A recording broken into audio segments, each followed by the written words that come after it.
Today is June 13th, 2018. It's a regular meeting of the members of the State Liquor Authority. Here today are Chairman Bradley and Chairman Ford. Sitting in for Council Riano, Senior Attorney Obremski, Deputy from Licensing Held, and myself, Secretary Donahue.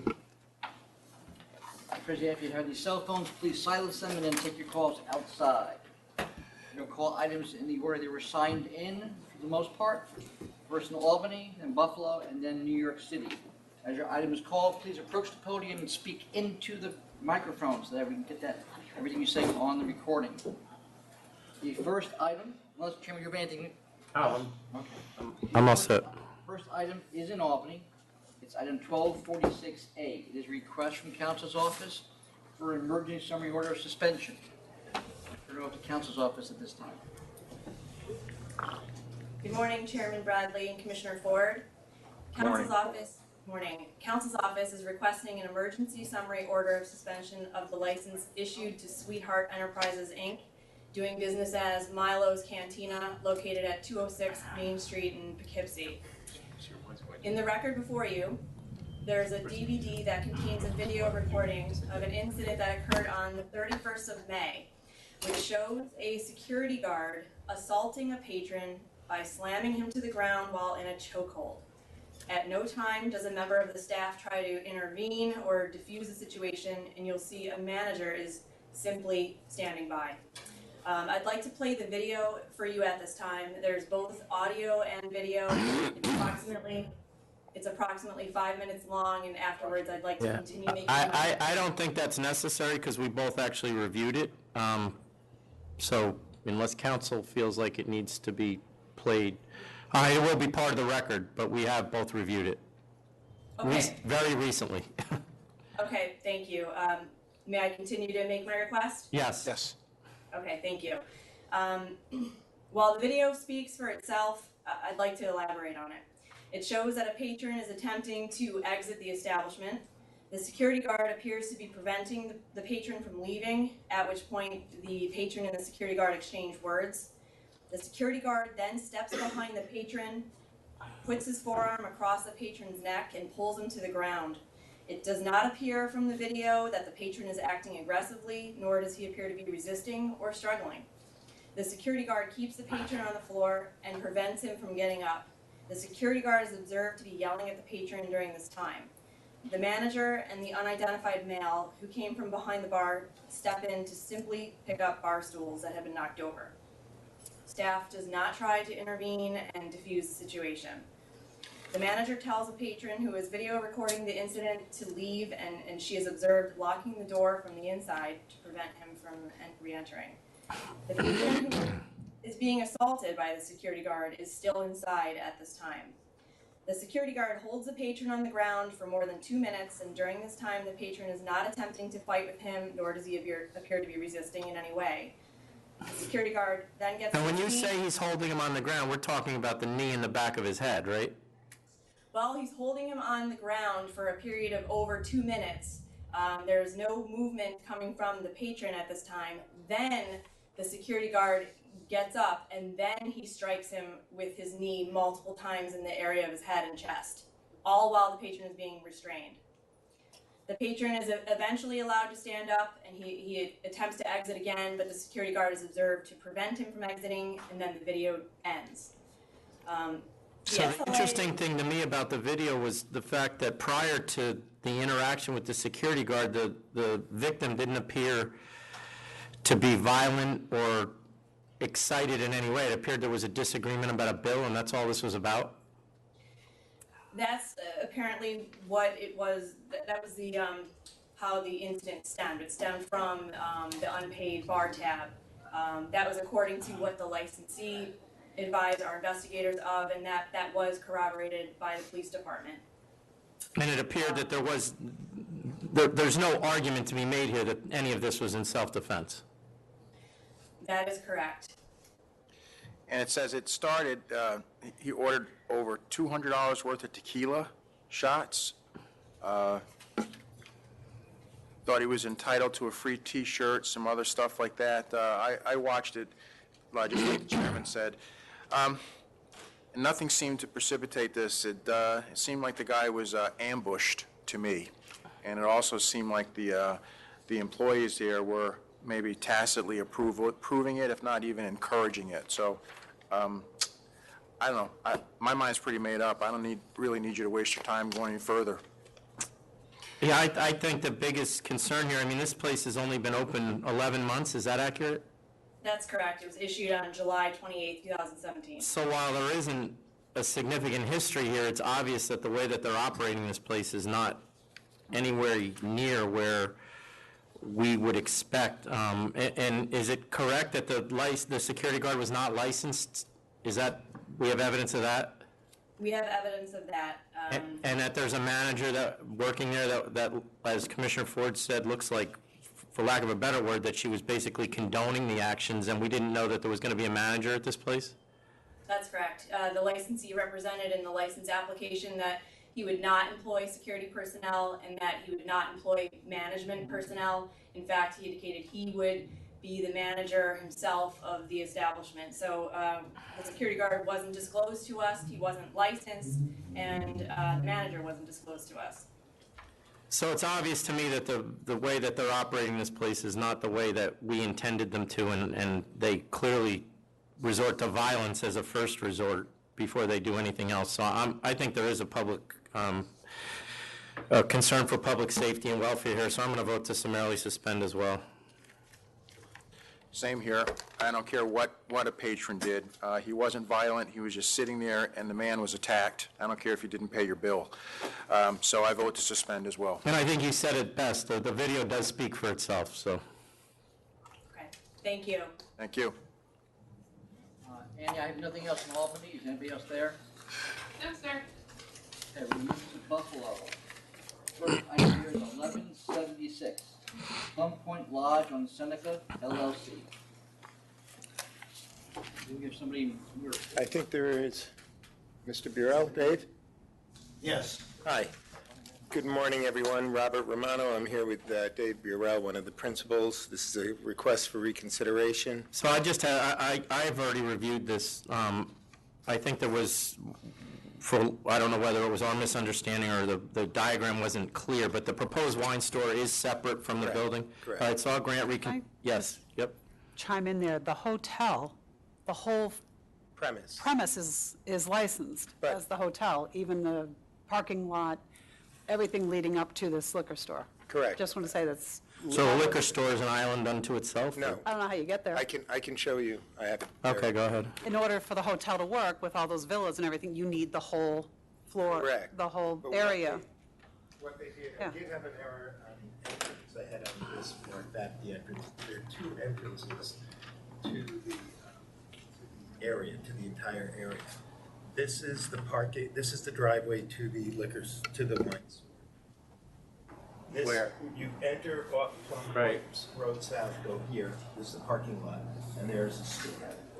The entrance to the hotel is, there's a driveway here, which is indicated in the survey here. And you come in here and here. You cannot, there's actually a little statue, there's a fence that has here. So in order to get to the hotel, you couldn't even drive here. And to get to the liquor store, you have to go You have You to have go to in there. drive in that Okay. dirt road. All right, so that's how you, Okay, and they own all that, I take it? Yeah. Okay. All right, I'll vote to reconsider and send back to the licensing board. Same here. Thank you. Thank you, Dave. Thank you. Next item, also in Buffalo. 1230. Alchemy Wine Shop, Inc. 12:30. Good morning, I'm Bob Heil, the consultant. Good morning, Nicole Castle, one of the co-owners. I'm Ann McIntosh, one of the co-owners. Is there any opposition there? There's no opposition present. Well, we did get one protest letter from Oasis Wine and Liquor. Go ahead. We come before you requesting a wine store license for a 220-foot square boutique wine store, a very specialized product line, which would be complementing a tavern that they own next door to it. We don't see where we would be of any concern or opposition to the four surrounding wine or liquor stores. The products that they intend to carry are presently not carried by those stores in any fashion. We'd like to answer any questions you might have about this application. So what are the products you're going to be carrying? Smaller batch producers from different distributors from our local competition, such as Heights, Hall, a few local wineries from up on Niagara-on-the-Lake. Are these So all very targeted. are these all available in your other establishment? They are not. So none of the stuff you're carrying is going to have anything to do with your other establishment as far as you're not serving them in your tavern? Yes, some of the products that are served in our tavern, we'd like to be available to our consumers to purchase in a retail fashion to take home. So yes, not exclusively, not all, but some targeted favorites and kind of best sellers we'd like to have available for sale.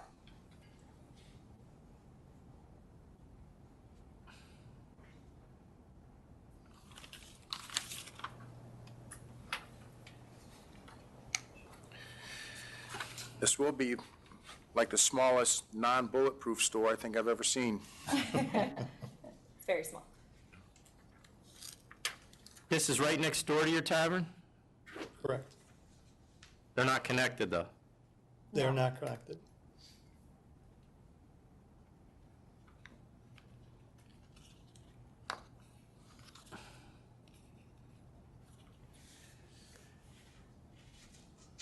Are you carrying New York State wines, too? A few.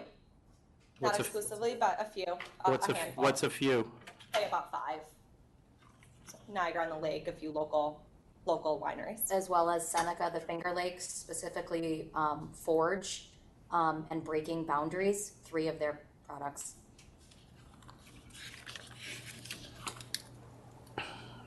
I mean, you're going to have to get more specific about what you're doing that these other ones aren't doing, because you do have 3 stores within 2 miles, and none of their sales are blowing anybody away, and the population is pretty much stagnant. All right. The product mix that they're going to carry won't be coming from the same suppliers that supply these other stores. Empire, Southern, and Triad being the main suppliers. That's not who my clients will be dealing with at all. They're carrying products that you will not find in those other stores. The idea is that they feature them in their tavern. They do their pairing. Well, she just didn't feature them in their tavern. She said a few. That's why I asked. Okay. Now, if you told me that you're going to feature everything you carry in your tavern because people have been asking for it, well, that might be something that would be beneficial. That's more in the understanding that I had, that that's what they would be doing, and thus having the opportunity then to purchase that wine that they couldn't find locally anywhere else. I guess let me clarify, our tavern selections are much larger than the retail side, so might be where the confusion is. We have many offerings on the tavern side, so a small selection of those offerings would be available for the retail. Like how many offerings of wine do you have in your tavern? We have close to 500 bottles, but given 500 different brands? No, not brands, no, bottles. The retail space would only accommodate about 300 bottles. No, I understand that, but how many different types? So our about 25. So we have 8 racks that we want to put product on. Each rack holds 32 or 34 bottles. You see, you're missing my point. I'm not worried about the bottles. I'm worried about, are you carrying everything that in your tavern, what you serve, are you carrying every type of wine in this liquor store or close to it? Yes. Close to it, yes. But there will be some selections that wouldn't make sense for a tavern style, like say a $100 price point bottle that wouldn't fit in the model of our tavern. That may be available. We'd like it to be available for purchase in our retail shop. Okay. But the majority of the list, yes, will come from our tavern. Okay. And who's going to run the store? We are both co-owners, so us as well as we've hired a manager as well. So we'll always be present. Okay. Do you have any questions? No, I'm good. Are you ready? Based on the fact that, like I said, you're a pretty small store, 250 square feet, there's over 12,000 square feet of competitive floor space and the nearest 1, 2, 3, 4 stores near you. And if you're going to be carrying stuff that's unique to your establishment next door, that's a compliment to it. I think that there might be a public convenience and advantage that might be served. So I'm going to vote to approve. I'm going to vote to approve as well. It is a extremely small store, and it appears they're carrying smaller batch wineries, many of which they carry in their tavern, so there's a public convenience and advantage to the people that go to their tavern have the ability to purchase that stuff, which is not, I'm being told, is not available in the other local stores, 3 of which are in Hamburg already. But given the size of this store and your business model, I'll vote to approve. And you also have support, I wanted to add for the record, of Senator Christopher Jacobs and New York State Senator Christopher Jacobs and Erie County Legislator Lynn Dixon. So just wanted to put that in the record. Good luck. Thank you. Thank you very much. Michelle, I have nothing else in Buffalo? There's no other matters in Buffalo. Okay. We're going to move to New York now. The first item we're going to call is, remember we have an interpreter for, it's number 1216, Chiquito Deli and Grocery NY Corp. For the licensee, Marcotti and Associates by Louis Chisari, we have to apologize, there was confusion. The person who needed the interpreter, who is the owner, could not make it today because she couldn't find somebody to cover the store. So they asked me to come and represent them here because she could not close the store, she could not afford the loss of revenue. I got this phone call yesterday, Chairman, and. I mean, the only reason we did this is because I have questions for this person, and we needed to get an interpreter for her. So you really should have called us, because now you're the interpreter? Yes, I have a lot of the information. I spoke to her because I have a secretary who does speak Spanish. So maybe I can answer. If not, well, I mean, I can't. I mean, coming from you is different than coming from her. No, I understand that. Right? I did it. Yes, it is a her. Estefania? I Yes. did explain it to her. I mean, this is a 22-year-old girl who's trying to get licensed in a place that has what I would call a significant history. Yes, I do understand it has a history. And we don't get a lot of 22-year-olds in here. No. Oh, I do understand that, Your Honor. Put over for you one more time. Do you think she could find someone, or what? What's that guy? What's he costing us a day? I don't know. It comes right out of my paycheck, I don't know. Yeah, you want to put it over then? We'll put over one more time for her. Maybe she can work something out. I will, Find out before the day before or the next time it's getting denied. I mean, this is, it's a strange application in my view because of her age. And 6, 7, is it? So I do have questions for her. She's not here, so we Are we putting on for the next board meeting or the? I don't know, you have to ask Yeah. him. What's the, 6/27, yeah. We'll have the interpreter here again, so if something happens, you need to let me know. Sure. We'll bring a check to pay the interpreter. Yes, Your Honor. 6/27? Yes. Okay. you made him smile walking out the door. No, he gets a whole day. Hey, not a bad gig. Next item, 1147, LPQ Corp.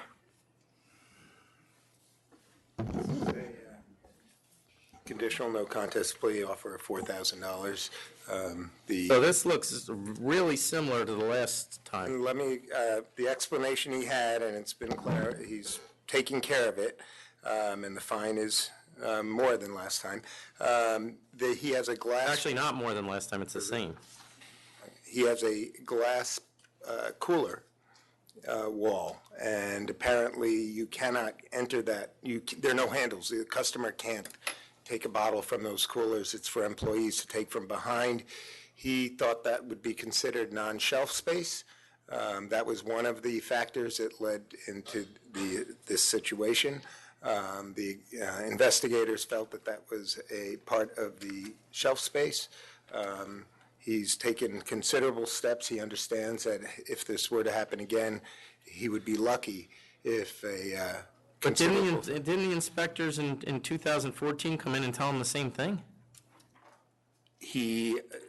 So it changed in 4 years? I think what happened is maybe my best guesstimate would be that there was, over a period of time, there was a lack of supervision on the store by Mr. Quirk's behalf, and it crept upon. There was product creep, if you want to call it, and it grew a little bit, and he's fully aware that the next time would have a consequence that would be potentially more than just a severe fine. All right, I'll accept. I'll accept. So far, it's costing $8,000 just He's not not- having inventory. yeah, Yeah, he's better off It's buying the stupid. popcorn, to be honest with you, and just filling the Fill plate. up the place, yeah. I know. And if he did not have another off-premise license, he would be seeking to get a C license here, but he can't. All right. Because of that, so.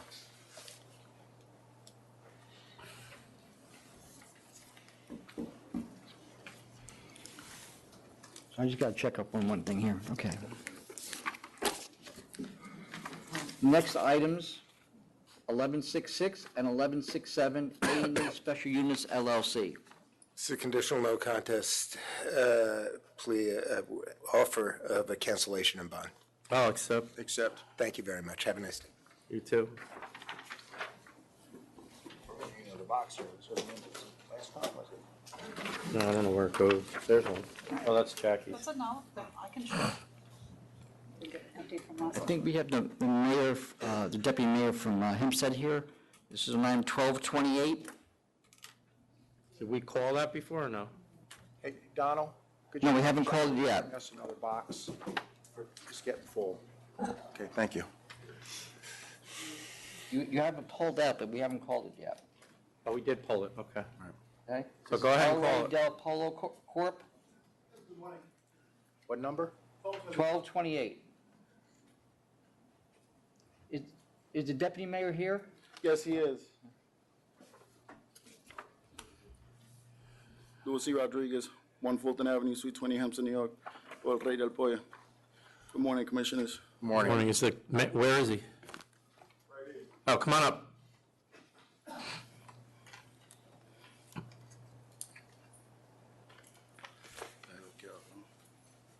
Can you put your name on the record? Good morning.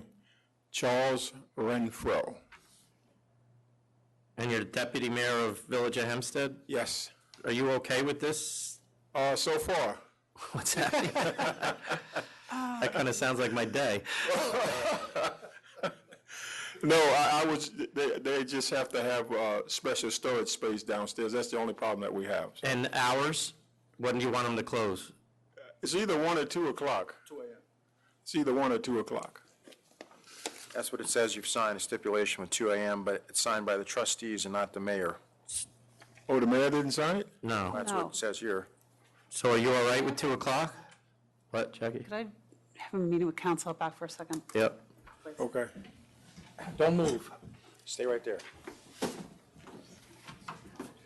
I'll get it. I gotta. Besides trustee Pettis, they came and told you personally?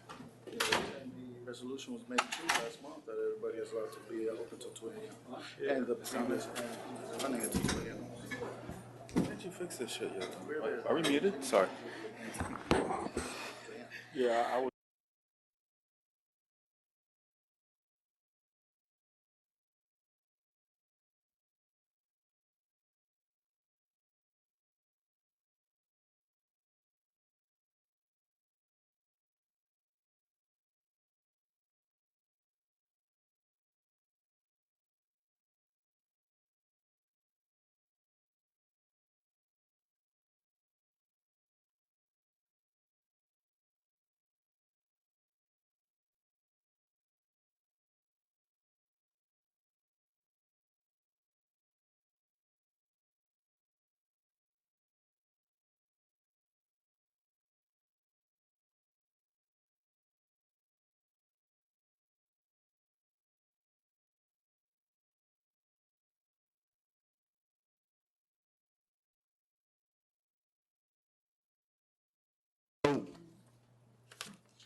This isn't going to affect this application because you're here, but historically, we've been getting letters directly from the mayor. Now we're getting letters, it seems, from trustees who really don't speak for the mayor or for the village. They speak for themselves or the chairman of the board of trustees would speak for the board, but we don't want letters from trustees. They can give support, whatever, but as far as what the hours you guys are requesting and things like that. It has to come directly from the executive office. Chairman, part of the problem might be is that the village has now requested that we notify all those elected officials. Well, that's fine that they send letters in, but I'm not listening to them, I'm listening to him. That's great, I like that. Well, make sure we don't have anything from him here. I most certainly will. I didn't know that you had anything from the trustees, because my name is certainly not on it. No, it's not. That's what my concern is, that I'm not saying this guy did that, but they could do an end run around you guys and you wouldn't even know it. Right, okay. So you're good with 2 o'clock? Yes. And with recorded and jukebox music? Yes. All right. So you had 3 guys that All right, so can we talk to the applicant? Morning, Chairman. Good morning. Thank you, Deputy Mayor.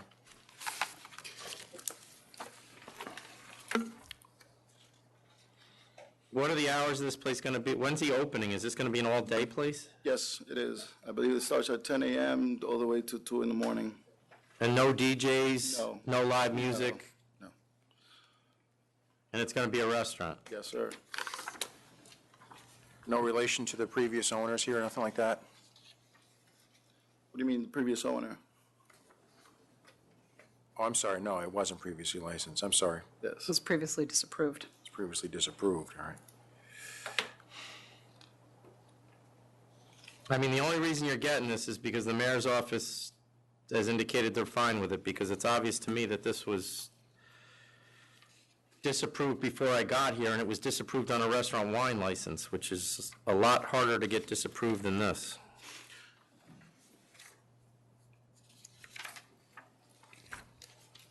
Yeah, the only reason you got my support too is because of the mayor's office. All right, I'll approve. You have something else to say? I just have a question, if you don't mind, sir. Yep. When was that disapproved? 2015. Wasn't it 2000?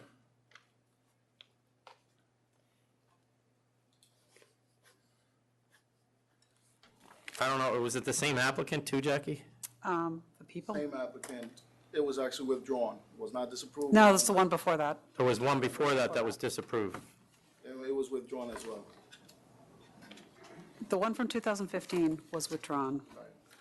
There was one from 2014, sorry. What that was. Okay, I got the 15 wrong was year. disapproved, 14 was withdrawn. All right. So we had 2 apps.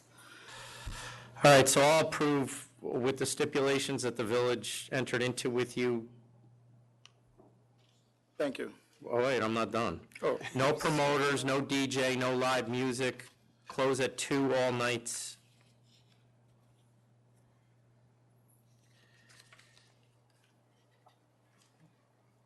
That's it.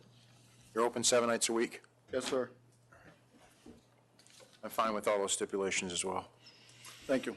Good afternoon. Good luck. Thank you. Next item, 1225, 3758 East Tremont Rest Corp.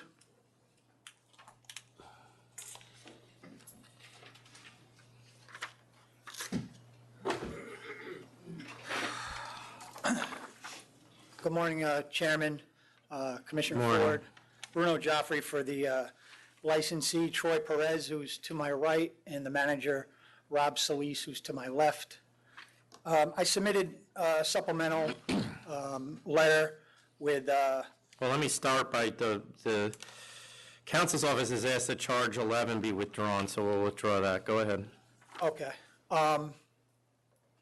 Which charge was that? I don't know. 11, failure to conform to one of the failure to Okay. conform to application. Okay, thank you. With respect to this, I submitted a supplemental letter which contained the stipulations and signed petitions from members of the community, as well as Community Board 10, who we met with, the committee. Also, I just want to make sure you received letters from the 2 assemblymen, and I'm not sure if Senator Klein sent a letter in support. I don't have one if he did, and that's my biggest concern, because Senator Klein reached out to me over a year ago about this place and asked me to do something, which we did. So Over a year ago?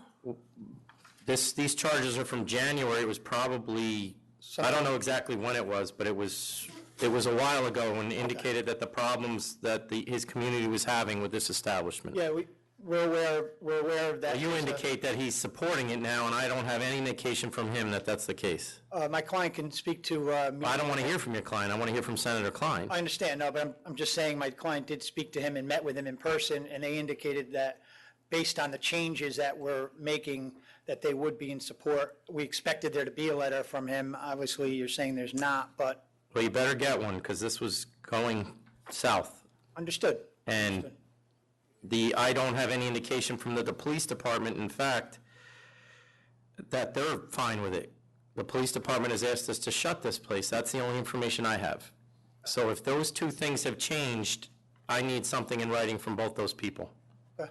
Or one from the agency and the other from his office. Did you say you thought there was letters from assembly people as well? We don't have those I either. sent those on Friday, about 5:30-ish, Well, then that's why.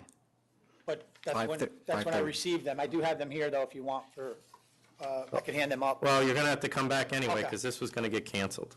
So if you can get a letter from Senator Sign and the police department to sign off on your changes, then I won't cancel it. Okay. But they have indicated this has been a major problem for them for quite some time, And particularly their cabaret unit. commanding officer has indicated he has no faith that any changes are going to happen for the positive, but he did advise that 311 calls are down at least. So, so what are we going to do here? Put this over for them to Yes, come back? and he has other problems at his other licensed premises. You indicate that he doesn't, but he does have history at both of them. Well, I think Cabo had, that one had just some minor issues. I don't think they had anything major there, I'm pretty sure. The other ones, Havana, I don't believe have had any issues. And the stuff here, I tend to agree with the police, so unless you can change their mind. 627. Thank you. Next item is 1219 AP 3964 Corp.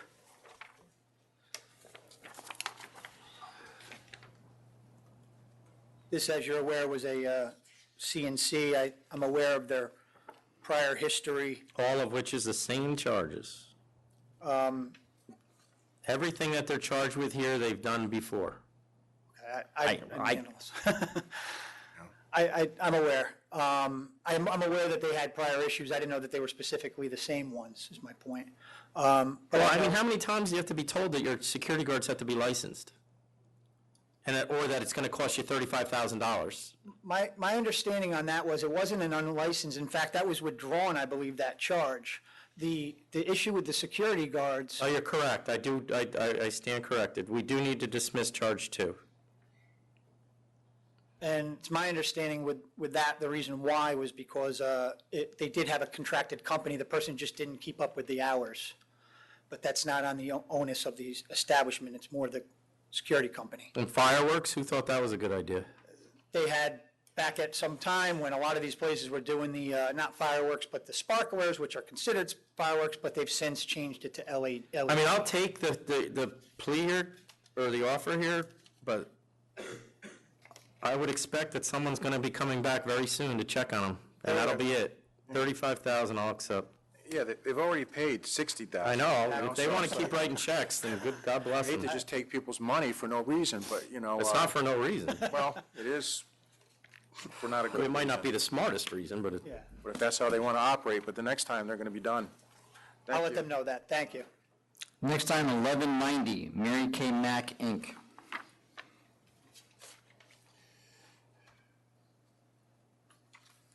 Again. God, you got the jackpot today, don't you? What's interesting is I sort of put them in order of descending order in terms of seriousness. I'm hoping things get better for me as we go. Been there since 1991. Is that just because we never got into this place that all this was going on, or is this something that changed recently? No, I mean, I think this is just a situation that, came about. There was initially an incident that occurred with a police officer, but the SLA counsel's office had withdrew that particular charge because it happened after patrons had already left in some distance from the establishment. They got into it with each other. I mean, 1991, that's a lifetime for a place like this, and then all of a sudden, all this happens. Yeah, well, I've only been representing them over the last 6 months, so.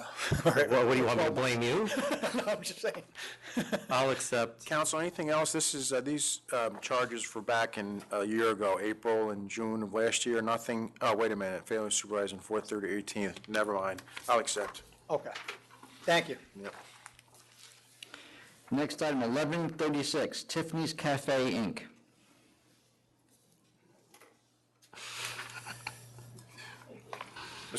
Only 6,000, you are descending, aren't you? I'm trying. 916, failure to supervise. 1022, failure to supervise. 1021, failure to supervise. They're all in the same area, Apparently. but they've, since retained counsel, they understand their obligations. It's a beer and wine, just a couple of incidents that It occurred. better not be. What's that? It's an EB license.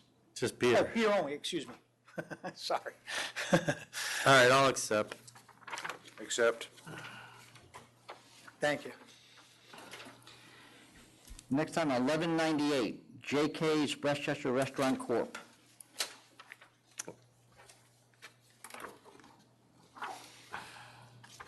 Now, with respect to this one, it turns out that it was an isolated incident, but the only reason, we were prepared to go forward with hearings on this to argue against the disorderly premise of suffering and permitting, but it came about with our conversations with counsel's office that there was a video that we hadn't seen before because the clients didn't retain a copy of it, but after speaking with counsel's office, it appeared that a bartender, employee of the establishment, had seen a woman get out of hand in the place, didn't alert management or ownership, and then the woman ends up into a physical altercation with another woman within minutes later. That's where we have it. That woman, the bartender, no longer works there. Well, I mean, that's less concerning to me than, they were supposed to be open, am I reading this wrong, till 11:30 PM, Jackie? I will have to It take a says look at it. AM, Yeah, so I assume. the hours, I'll explain. And they're that. open at 3:15 AM? I'll explain. This was a situation where the current licensee Oh, I already had, looked that up. It's an old record. yeah, it was a very old Record, so that's license. what they had. They were unaware that they had that stipulation that was on the old license when the new person took over and through a stock purchase agreement, I believe. They were unaware that there was this stipulation with the SLA, or it was on the application of those hours. That's why they were operating this way. They understand that, and that part of this is what we'd be asking for, is that we will immediately file the proper paperwork with respect to a change of method of operation. Do they have DJs and stuff at this place? I do not believe so. Why do they need security guards? It's a restaurant, right? Well, I'll accept this, but make sure that the change in hours comes here. Changing out, okay. Okay, we'll come back on that. Thank you so much. He's Have got good to day. vote. I'll Oh, accept. sorry. I'll accept as well. It's all right. Sorry, Commissioner. Have a good day. You too. Thank you. Next item is 1182, 83, 84, 85, Guadalajara de Noche, Inc. Good morning, Marconi and Associates for the licensee. We have a CNC of 17,500. Is this stuff all fixed? Yes, that was, what had happened was, they had an old manager who got into a fight with the owner. The owner got rid of that manager, brought in a new manager who, obviously, if you look, it's literally a series in a row of problems with the building, which were all repaired. When they obviously got hit with all the violations, they got rid of that manager, brought the old manager back, who's now subsequently fixed everything.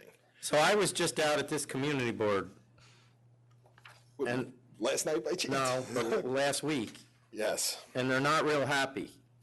No, I was there last night with them. But rightly so, they're not happy. Correct. And, this is, for lack of a better word, pathetic.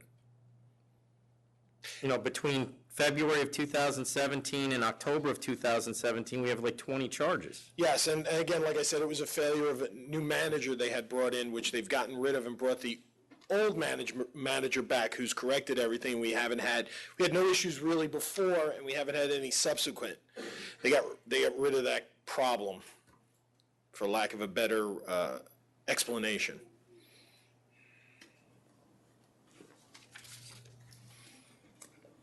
All right. It better be, because if they end up, I mean, we're going to be paying particular attention to this street, because this street is what they're particularly upset about. So I would make sure that they're aware of that. I'll accept. I'll accept as well. Thank you. Next item, 1226, Onyx Inc.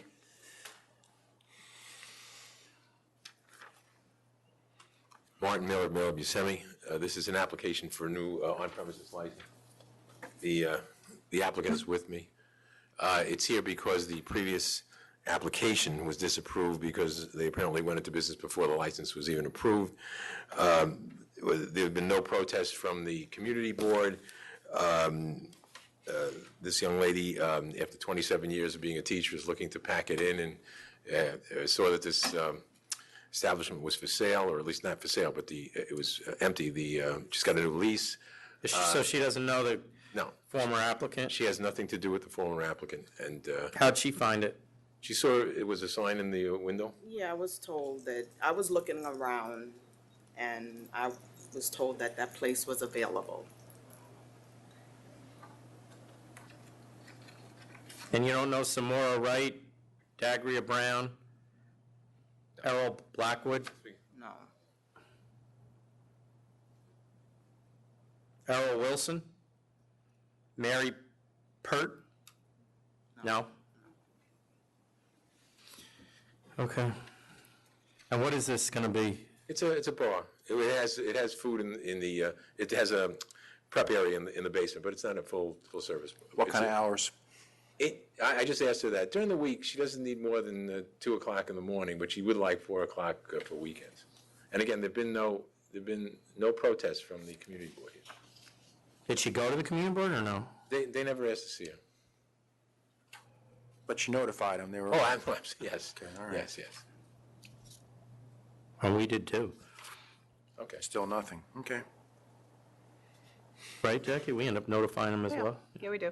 And I mean, part of the application, I showed the notice that went out and proof that it was mailed.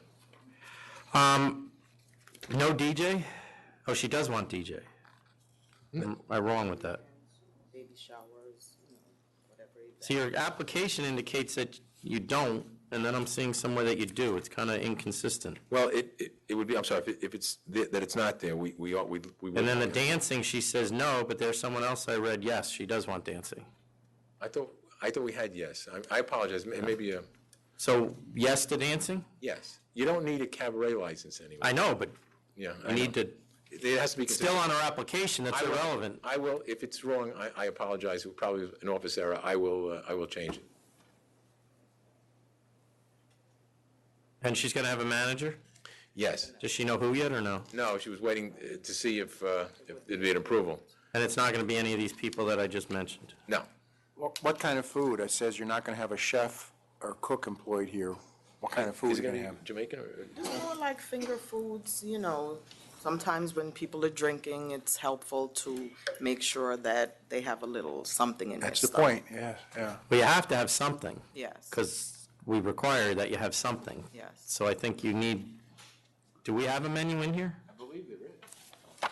I saw chicken fingers and pizza, but I didn't see. Coins and pizza, that is the menu. That's the menu. Is that enough? If you want more, they'll put. I figured you could find something. Yes. Find something. You might want to find something. Yes, sir. Beef We'll that up a request little an bit. amended menu. All right, and you're going to get a manager with experience? Yes. Because you don't have any. Correct. Like I said, after almost 27 years, I'm just looking to start something new. Listen, she's faced the wars of little children in elementary school. I think she could. Great They're very similar. I'm saying it's something in them, that's exactly right. All right, I'll vote to approve with dancing, DJs only on the weekends. 4 a.m. closing Friday and Saturday only, 2 a.m. every other night. Thank you very much. My wife is an elementary school teacher, so if you can do that, this is a cakewalk, so I'll approve as Definitely, well. thank you. You should update this because you're putting her in jeopardy if it's, No, I yeah, and then also that there has to be a manager, Jackie. Yep, I'll get that. With experience. Next item, 1169, Cold Discount Liquors and Wine, Inc. Good morning. Francis Buscemi for the licensee. I think we probably should do both of these at the same time. Yeah, these are companion. They your clients here? No. 1170 is the second one. Yeah, there's Cove, Discount Wine and Spirits, and Young's Fine Wines. Yeah. It involved, I sat down with him, we went through all of the checks that went, we pieced it together. Listen, don't give me your story, because I'm fully aware of what this is. The fact that we couldn't prove what it is the only reason that this is happening, because I'd be taking a store. And I'm not going to accept what's here right now. I will accept, I don't care how you split it up, 150,000. But I know what went on here. This came through outside sources that had videos showing us what was going on here. And you're going to sit here and ask me to believe that the man who owns Cove was getting loans from Young's and then paying them back, and there's no loan documents, there's no interest being, do we have tax returns?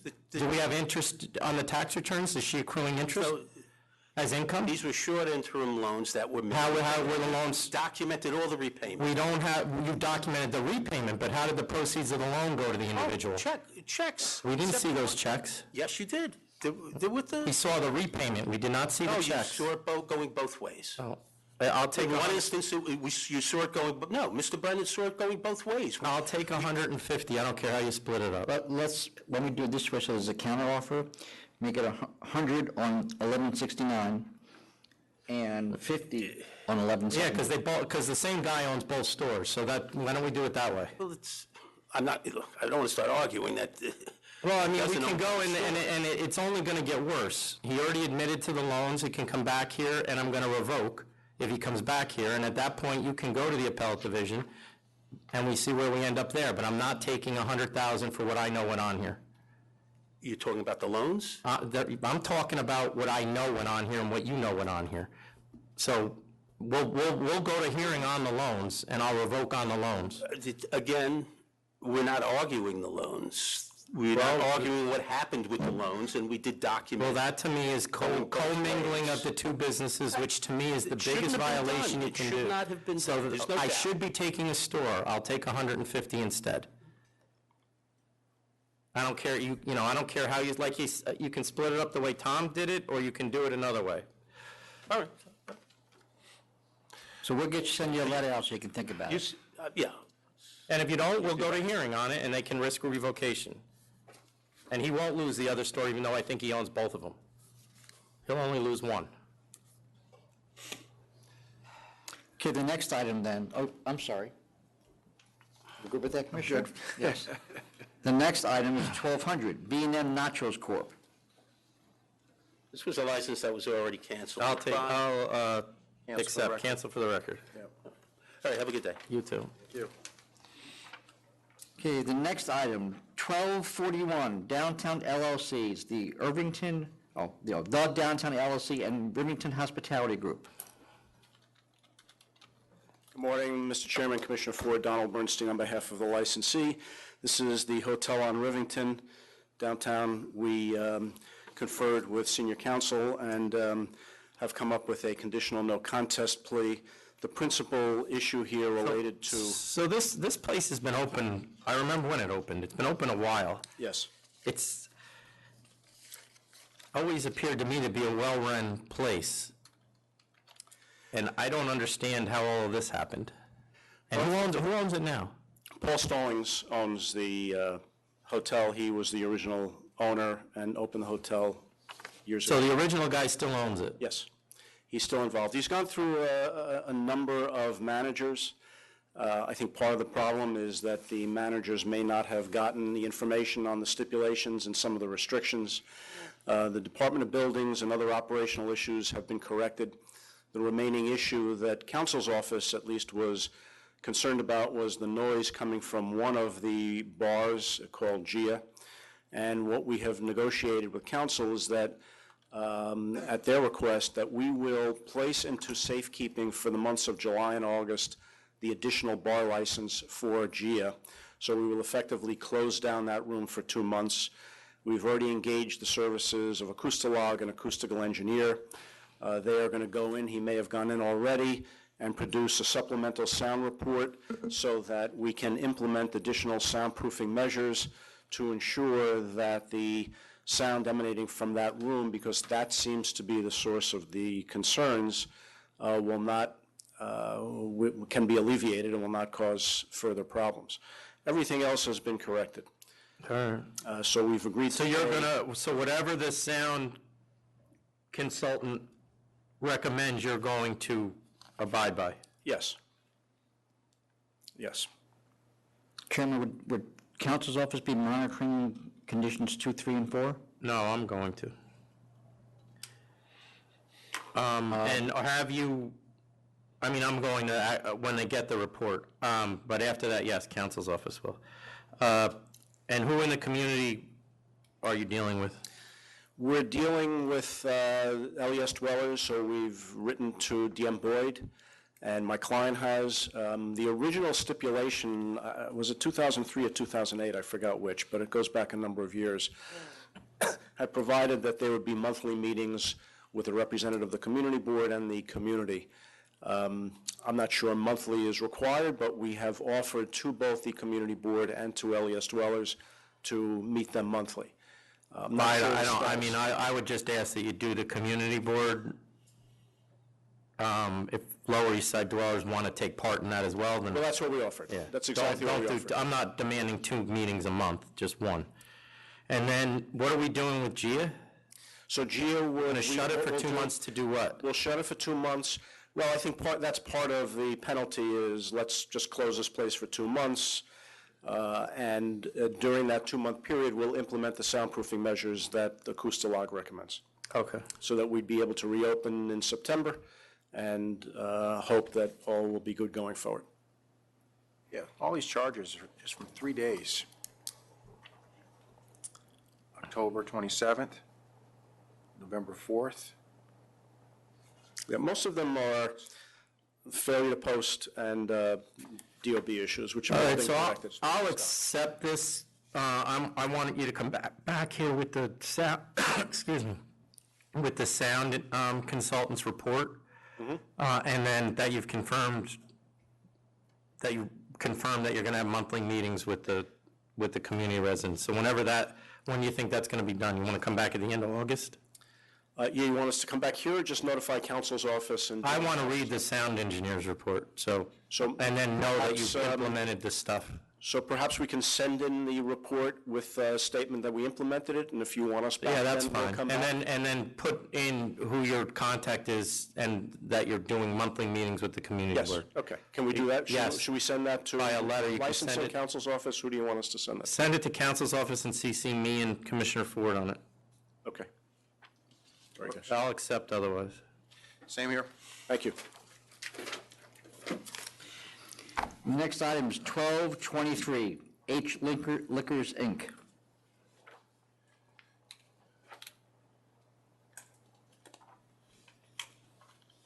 Good morning, Vivian Tozaki on behalf of H Liquors. If there's any protesters, Do we have any objectors? We did receive one written objection from, Times Wine. Yes, Times DBA Wine, yeah. College Wines and Liquors. We addressed that, John Springer was the representative on this application and addressed that in a memo. so John Springer we have Troy George listed here as a representative, and now you show up. So who is the representative? I am today. Okay. I believe John filed the application.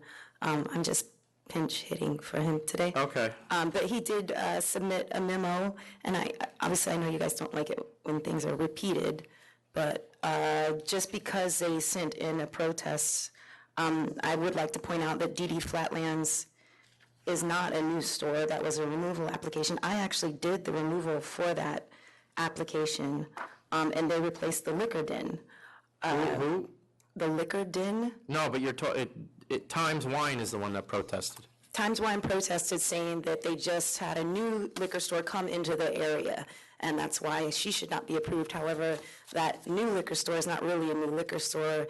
It was a removal application. And which one was that? That was DD Flatlands, and it moved to replace the liquor den. So, but your application is adding another store? Actually, it maintains the status quo because DD Flatlands merely moved, and the Liquor Den LLC, the net sum was that there is now one less store in the neighborhood than there was in 2012. So, How does that work if one moved into the other one? so this store moved a short distance on Flatbush Avenue to take a space vacated by a store that DD Flatlands to take But a space. none of those stores are within the 5 closest. Well, no, I'm just pointing this out because Times Wine pointed it out, so I wanted to address No, it. I understand what you're saying, Okay. and I know they pointed it out, but we have 5 other stores that are closer to your applicant's location than any of the 2 that you just mentioned. No problem. So we can focus on the gross sales of those stores. All of them are increasing. Derby Liquors, like Hong Tai Inc. You looked at the same numbers I am? Yeah, which ones are you looking at? For which store? I have 3 of the 5 are showing flat sales up and down, and then I'm seeing Time Wine. I don't know that we can even make a judgment because that license was issued in May of 2016. So even though it was issued in May of 2016, we have income from before it was Times Wine, and all of that was increasing. Prior to... What do we have? There was a license there before that? That's what I'm looking at. Yes. I have it here. She'll check. Okay, because we gave it to you as an exhibit, Exhibit A, which we included. Let me see. Right here. It was called Anthron Inc.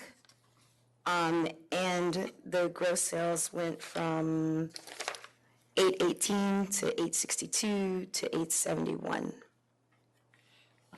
Anthron was there since 1983. Right, and always increasing gross sales. I have that here if you'd like to see. Well, then, so 2 or 3 of the 5 are showing what I would deem flat sales, not increasing. Well, let's maybe look at the 3 of the 5 because I believe I have different numbers. Everything I'm showing Well, then increases. Hong Tai goes from Hong Tai goes from 2.3 million to 2.2 million to 2.0 million, stays at 2.0 million, then goes to 2.2 million. That's to me flat. But you That's are up and down. But they are doing over 2 million in sales. Well, they're 1,400 square feet. I'm not going to penalize them for. What we deal with is not the number of sales that they're doing. We deal with whether the increase in demand is occurring. That to me does not say increase in demand. The numbers that they reported, I have it here, show a consistent increase. See, I see. How do you go from 2.3 to 2.0 in 2 years in a row? I show in 2016, 2.069, 2017, 2.239. And what were they at 2013? 2013, 2.3. Right. So, but That's up and down. In 2013, it was a different Brooklyn. Brooklyn is changing. Oh, we don't. That's not what we're looking at. So, but I believe we should because Brooklyn is growing. It's So why don't we get back to what your client's going to do differently than these people are doing? Well, let's hold on. If we're going to move away from gross sales, but I do want to say that the other numbers I have show an increase. They're not increasing. I'm not going to argue with you. The numbers say what they say. But if we look at 5 years of sales, 3 of the stores of the 5 closest are going up and down. They're not showing a steady increase. Okay, and I don't need to read the numbers to you. I can read them right in front of me. It's not so much that I'm arguing about, with respect, I'm not arguing about the numbers. I'm arguing that the area is changing. Brooklyn is different. Brooklyn is growing. But if you'd like to move away So from then gross why sales, don't you show me population numbers which aren't here? Okay, let's talk about population. Do you have population numbers you can give me? Well, I do know that, yes. Because they're not in the application. Okay, so there's 8 high-rise apartment buildings across the street. According to the city building department records, there are 2,979 residential units in these buildings. How long have those buildings been there? How long have those, she's from the neighborhood, how long have those buildings been? Not exactly sure of, the exact. So 25 years or 6 months? More than 6 months. More than 6 months, but not 25 years. Also, it received a walkability score of 95 out of 100. There are municipal meters in front of her store. It's located in a strip of stores, which include laundry, pharmacy, 2 restaurants, a nail salon, dry cleaner. Adding to the, a supermarket. The supermarket is important, and I'd like to add to the application. But you haven't, see, the problem here with this application in my mind is the sales, as I said, are flat. There are 5 stores in 0.6 miles. That means to me that they're 10 blocks away from each other. So why do we need to pop another one right in the middle of it? The closest being 0.2 miles away, which is really less than 4 blocks. So what is she doing that they're not doing? Well, it's more so that she's providing a public convenience to those living who want to. As I just indicated to you, there's 5 stores in almost a half mile. But there's 2 stores within one. The closest is 0.2 miles. The next one is 0.3 miles. I can throw a baseball and hit those stores from where she wants to go. Why do we need another one if she's not providing anything different? It's the same services and the same products. Actually, if you visit the neighborhood, which I'm not saying you haven't, but if you visit the neighborhood, you understand that all of the stores are mostly located on Flatbush Avenue. So if you get off the train, and you need to go to the liquor store, but you live on Avenue H, you really have to go out of your way almost half a mile and then return back, especially the 2,979 residential units where they're located. You're going out of your way to Flatbush Avenue, crossing, I think at one point, railroad tracks, and then you're going back to where you live. So her store would service all of those pretty much off of Avenue H. We have letters of petitions, plenty of signatures from those living on Avenue H, as well as I'd like to add a letter from the local supermarket stating that they would welcome a liquor store in the area. If I may approach. Sure.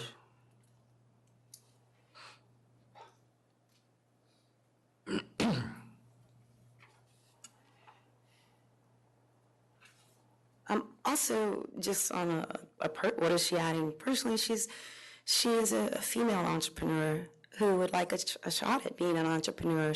It will be a minority-owned business, a female entrepreneur who is from the neighborhood, who knows the neighborhood. I mean, I don't know where he stands. I don't have an issue with the applicant, other than the fact that she has no experience. I have an issue with the location. Well, just since you brought that up, and we'll go back to the location if it's okay, but I'd like to mention that she finished an alcohol training awareness program with the American Safety Council. If I may approach, I'll show you in regards to her lack of experience. Okay, you can approach. I still have you have not answered my question about what she's providing as far as services, products, business model that the other people are not providing. Well, you know what, maybe, and I'd like a chance to speak again, but I would also like to give my client a chance to speak. Perhaps she could answer that. Okay. So for this neighborhood, there are lots of residential buildings surrounding, and when we did the survey for the residents, they all they were excited and welcomed the idea of a store on Avenue H, that they wouldn't have to go all the way back to Flatbush or go to other areas if they feel the need to pick something up. And we're catering more to wines that, people are, looking forward to. Like what And wines? The different types of wines, like, some of the people we surveyed, they were saying, I could grab my Stantero or, my Moscato here, and we'll cater to that. We listen to whatever the feedback was. Okay.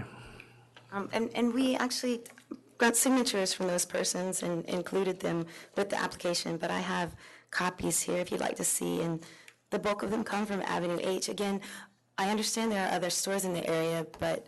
I mean, it's not the area. We just looked on a map. There's other stores within sight. No. I mean, it's around the corner, but it literally is, right? Stores, how close is that? It's just like I said, 4 blocks, right? It's right here, and then they're right over here on Flatbush Ave. But it's all Flatbush Ave. And in order for... She's not that far from Flatbush Avenue. She's 3 blocks from Flatbush Avenue. But 3 blocks, I think, you have to cross the railroad tracks, right? You have to go You can all the way down. please explain why. She doesn't need to explain anymore. I'm not convinced that there's going to be anything different in what she's adding, and that there's just too many stores too close. I have no issue with her opening a store. If she finds a better location, I would be happy to do it. But the sales here, as I said, are inconsistent, and the population, I don't have any numbers of what the population, whether it's up or down in this neighborhood. And we have 5 stores within 6 miles, 3 of which are showing flat sales. One was just purchased by somebody in 2016, and we have incomplete sales on that. But the store that was purchased in 2000. I'm telling you what I have. There's always been a store there. There has been a store there, but I'm telling you, the numbers I have are for half of 2016 and 2017. So I'm going to vote to deny, given that I just don't see the public convenience and advantage of adding another one here. Like I said, I have no issue with her applying, it's just the location.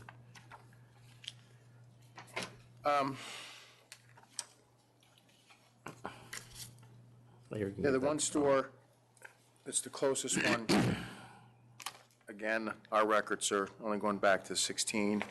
The next closest one is pretty flat. The third one looks like it's going up from 222, 662, 805, 800, 927. The other one's flat, and the next one is dropping. It has dropped a bit. So, you know, if this was possibly a smaller store, I might have voted to approve, but I'm going to vote to deny as well. I just think you're still kind of close to Flatbush Ave with the other stores, so I'm going to vote to deny as well. May I ask so if she has 750 square feet of retail space, if she were to amend her application and come back and make it a smaller store? You'd get his vote, but you wouldn't get my vote. I still think that there's a store right around the corner, and I don't see the point, unless you can tell me that she's doing something, which I haven't heard, different from the other stores nearby her that they're not doing, which I find hard to believe you'll be able to find. I'm not interested in putting another one there. I just don't think there's a need, and the sales numbers indicate that there's not an increase in demand. So what happens then is we have people starting to break the law if that occurs. So I would recommend she find another location. If I may say something? Yes. One of the things that we're doing differently here is it's an open style facility where people will be able to go and, you know, browse around, pick up whatever they want, while the other places don't offer that. And that's one of the things that when we spoke to the people in the Well, community. what do they offer? Well, you're telling me everyone around you is bulletproof. Well, they can't go in to just take the items or look at the items. See, that's something you need to be coming here with that information. But I'm going to stick with the denial. If they were all bulletproof, that would have changed, but nobody knows. I believe the. So I'm going to stick with the denial. You can ask for reconsideration. Okay. If you have. And who's the man in the back? I don't know. Do you own a liquor store? Okay. I'm still going to deny. I don't know who he is. All right, the next item, 1144, J Plus Corp.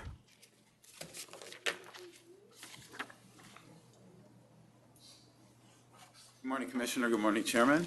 Bruce Fenton, attorney Good morning. for J Plus Corp., and this is Thomas C., the applicant, for the principal of J Plus Corp. This is a new license application for a karaoke. I'm not exactly sure if there's any questions you have or anything, issue you wanted me to address. Well, the community board is adamantly opposed to this because they said that there's 10 open violations with DOB and that you don't have a proper CO. Has that all been fixed?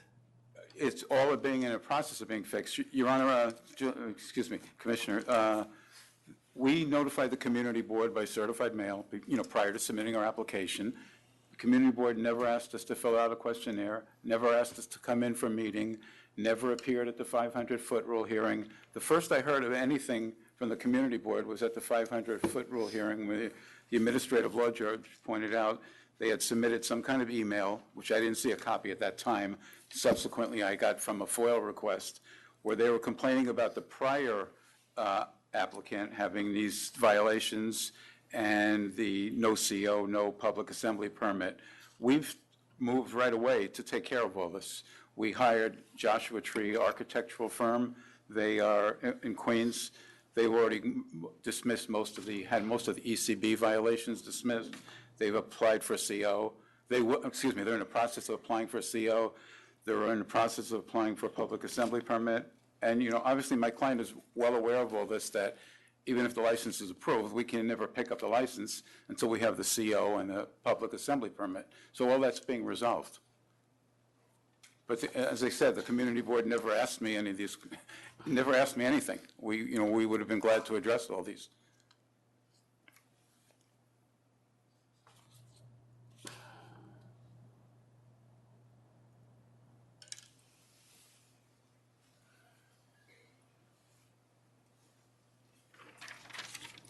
I'm going to have to, I mean, you're going to have to go back to them. I realize that what they did, and I'm going to have somebody speak to them myself, but they have indicated that because of the open violations, they weren't considering this application at all. And I'm not prepared to grant it without getting something from them because it is a 500-foot law case.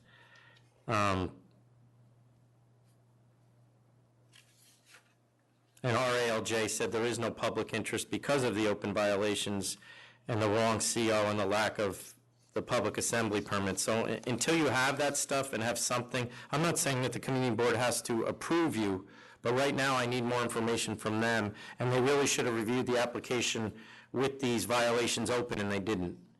And then let us decide down the road, but I'm not going to vote on this now until you go back to them. Although, and if they decide not to opine at all, then that's where they stay. Okay, so you're saying we have to go back to the community board, although... Yeah, because what the email has, and you have it, based on the information that we've received back from the Department of Buildings, we are denying their application until all DOB violations have been corrected. One, you indicated they're not all corrected yet, and two, it appears to me that they stopped the review right there, which they should not have. They should have continued the review and said, we're not going to do the approval until all these things are done, but here's what else we want. And they didn't do that, they just stopped for whatever reason. So someone will reach out to them and tell them this isn't how they're supposed to be doing this, but I have to send this back because I have to get something more from them about the method of operation he has.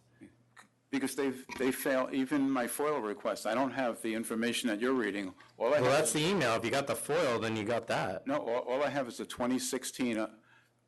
yeah, that's the email I'm reading. Right, just to Ms. O'Brien. The violations, right? Yeah.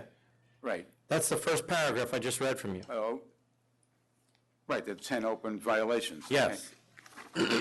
Which, yeah, but I didn't see anything in here that...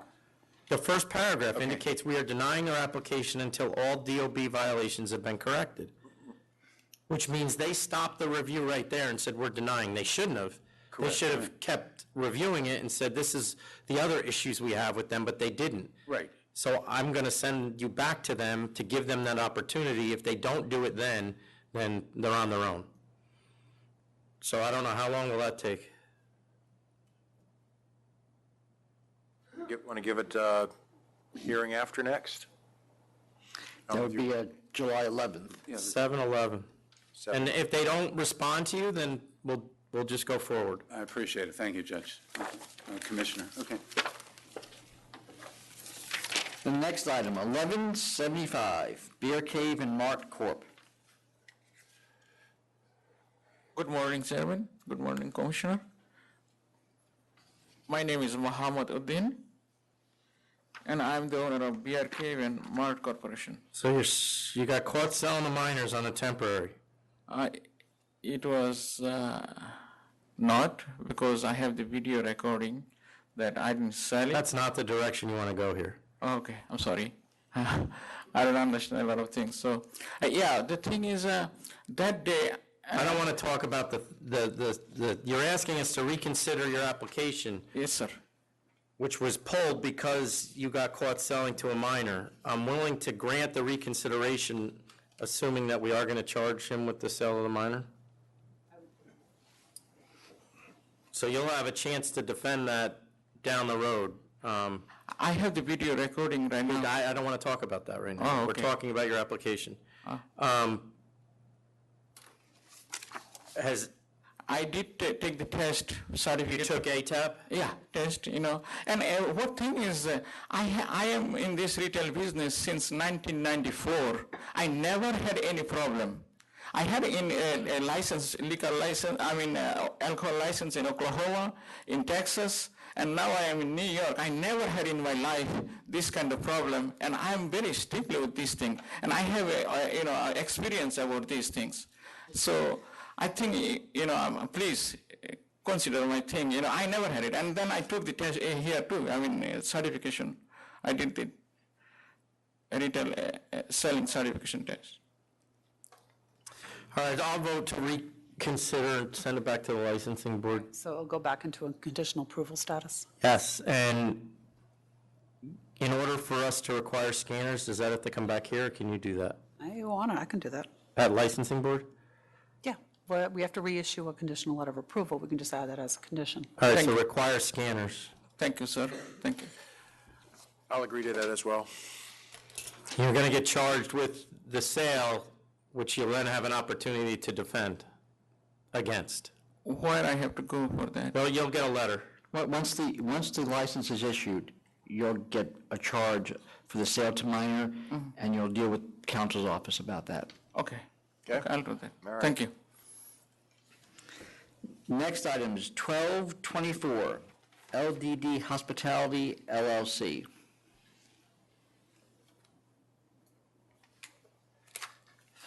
Good morning, Commissioners. James S. Margolin, Margolin, 52 Elm Street, Huntington, New York. I'm here with Michael Meehan, the president of Shawnee Corp., the owner of the premises. We made a... Who also is a licensee, or am I wrong? That's correct. So here's my problem. I started doing this, putting these prescriptions in for particularly bad locations, because, one, I didn't want to deal with new applications on them, and two, I thought the landlord should pay a price for not doing anything. This particular case, I didn't realize that the owner of the place was operating right next door or nearby, the owner of the building, really bothers me even more, because he was so close and obviously witnessed all this. I realized that a letter was sent to try to tell them to stop, but that was done in June of 2016. Our charges go through 16, 2017, and just through 2017. So we got two years. They sent one letter threatening them, got a letter back from the licensee's attorney, which made them go run and hide. So I'm not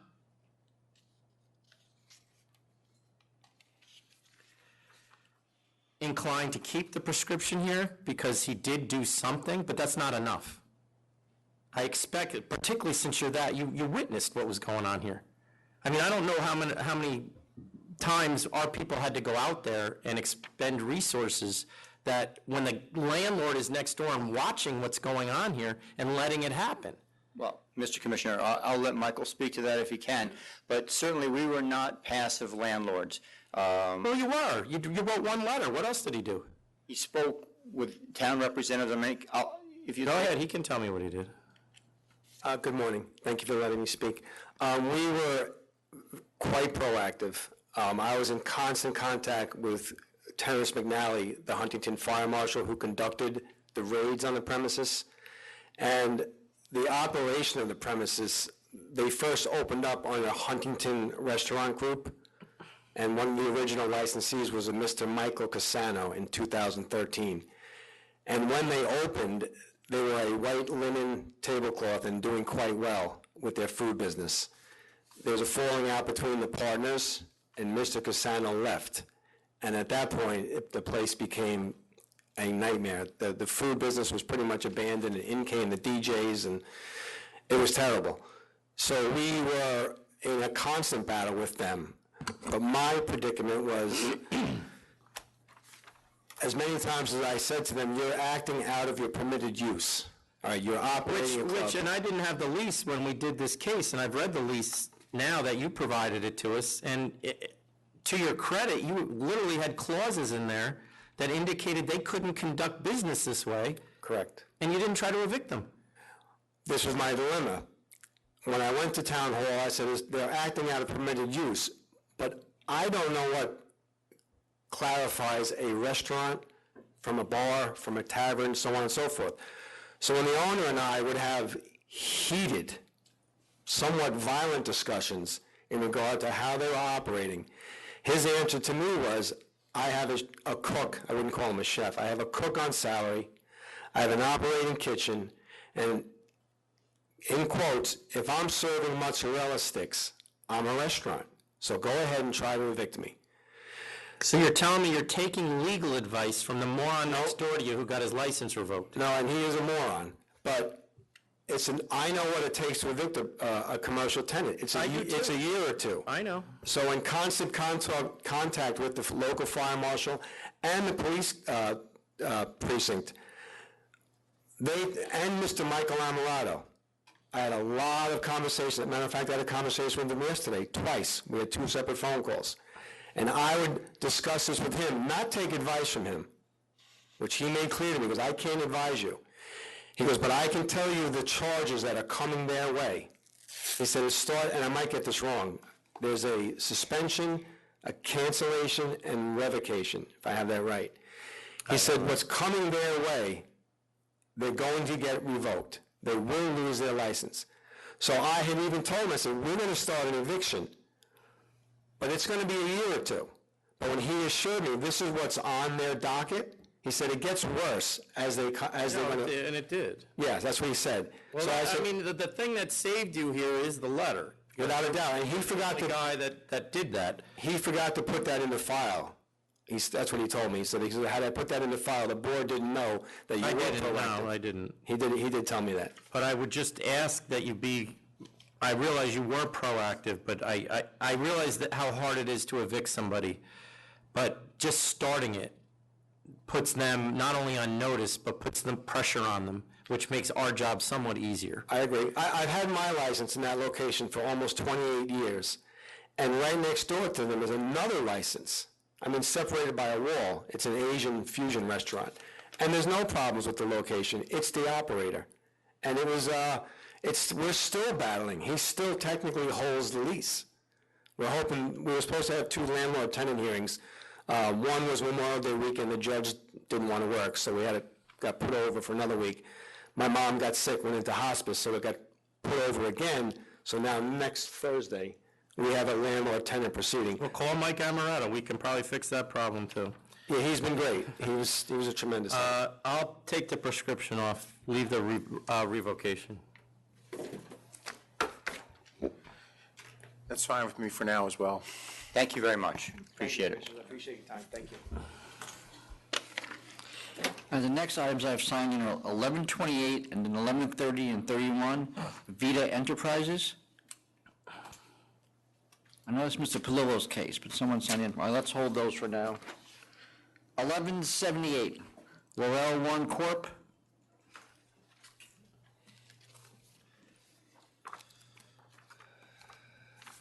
Good morning.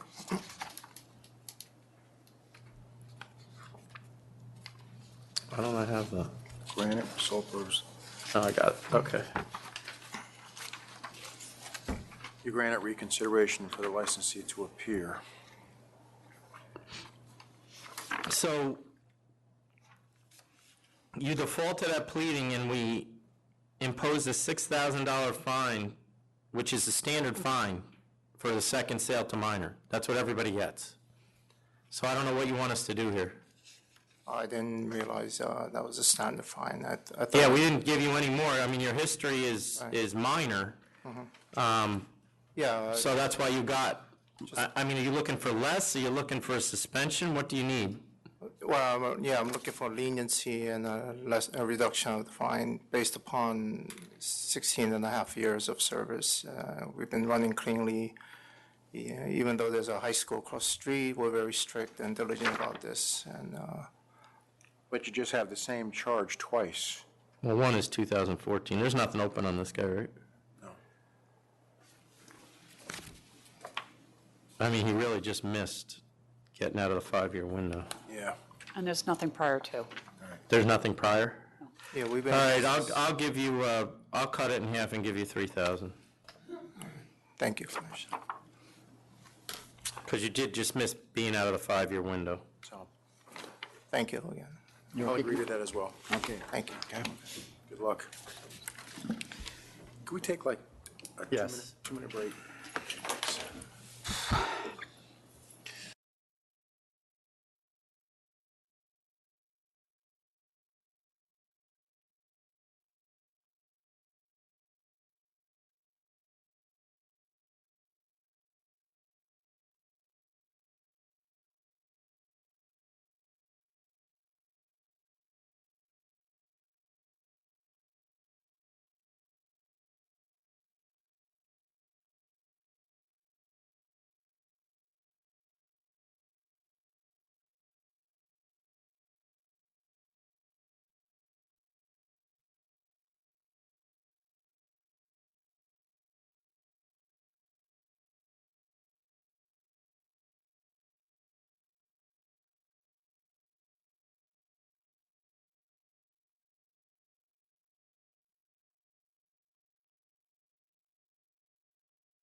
All set? All right, we are back on the record, and I'm calling item 1231, which is PetNat LLC.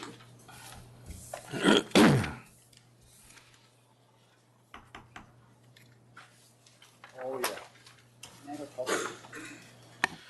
Good morning, Joseph Levy here. For the applicant PetNat LLC, I have with me the sole principal on the application. We do have some opposition if you'd like to hear from them first. Oh, I got the wrong one. I wondered what you were talking about. Yeah, we'll hear from the opposition.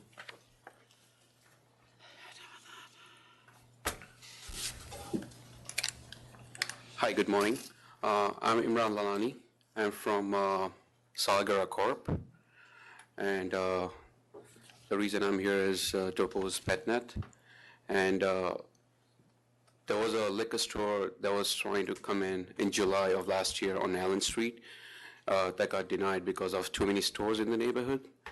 And that's again, there's another liquor store trying to come in, and there's too many liquor stores already in the area in 0.5 miles of that neighborhood. What store are you in? Salgara Corp on 141. And we never got gross sales from the two surrounding him? No. Okay, Something go ahead. came in late. So there's too many stores. There's a lot of construction going on in the neighborhood. The population is declining. People are moving in from the neighborhood. So, whoa. You just said there's a lot of construction going on in the neighborhood, but people are moving out? Yes, because of there's like the construction that I'm aware of is residential. Residential, but there's people who are living right now in the in apartments which are there. The rents are going high, so people are moving to Brooklyn. The youngsters, they're coming in and they move out to Brooklyn. Every time I see a customer coming in, they say we're moving to a different neighborhood because of the rents. But I'm not incorrect that the construction is residential construction. That's correct, yes. Okay. Yes. So eventually people are going to be moving into that? Eventually, yes. Okay, go ahead. And that's about it. I mean, if you have something to say.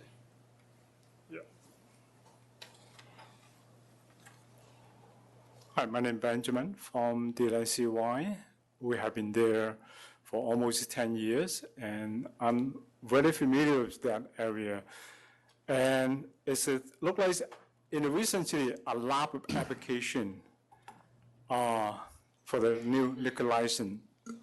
And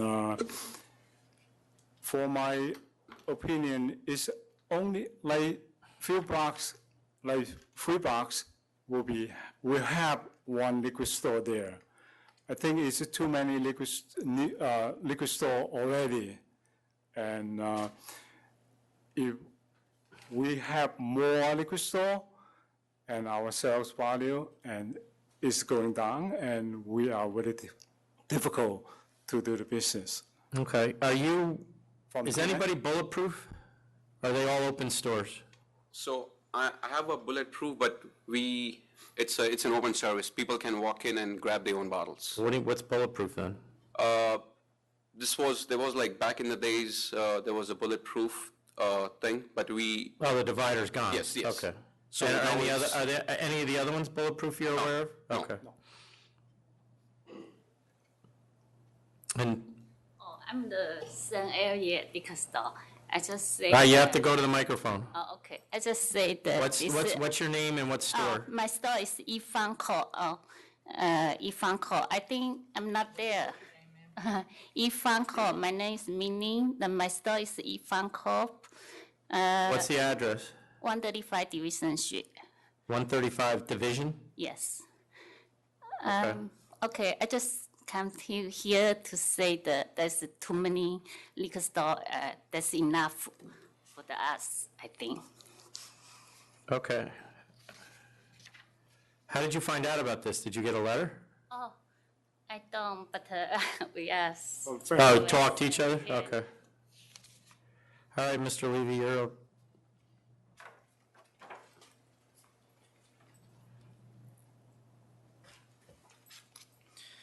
Good morning again.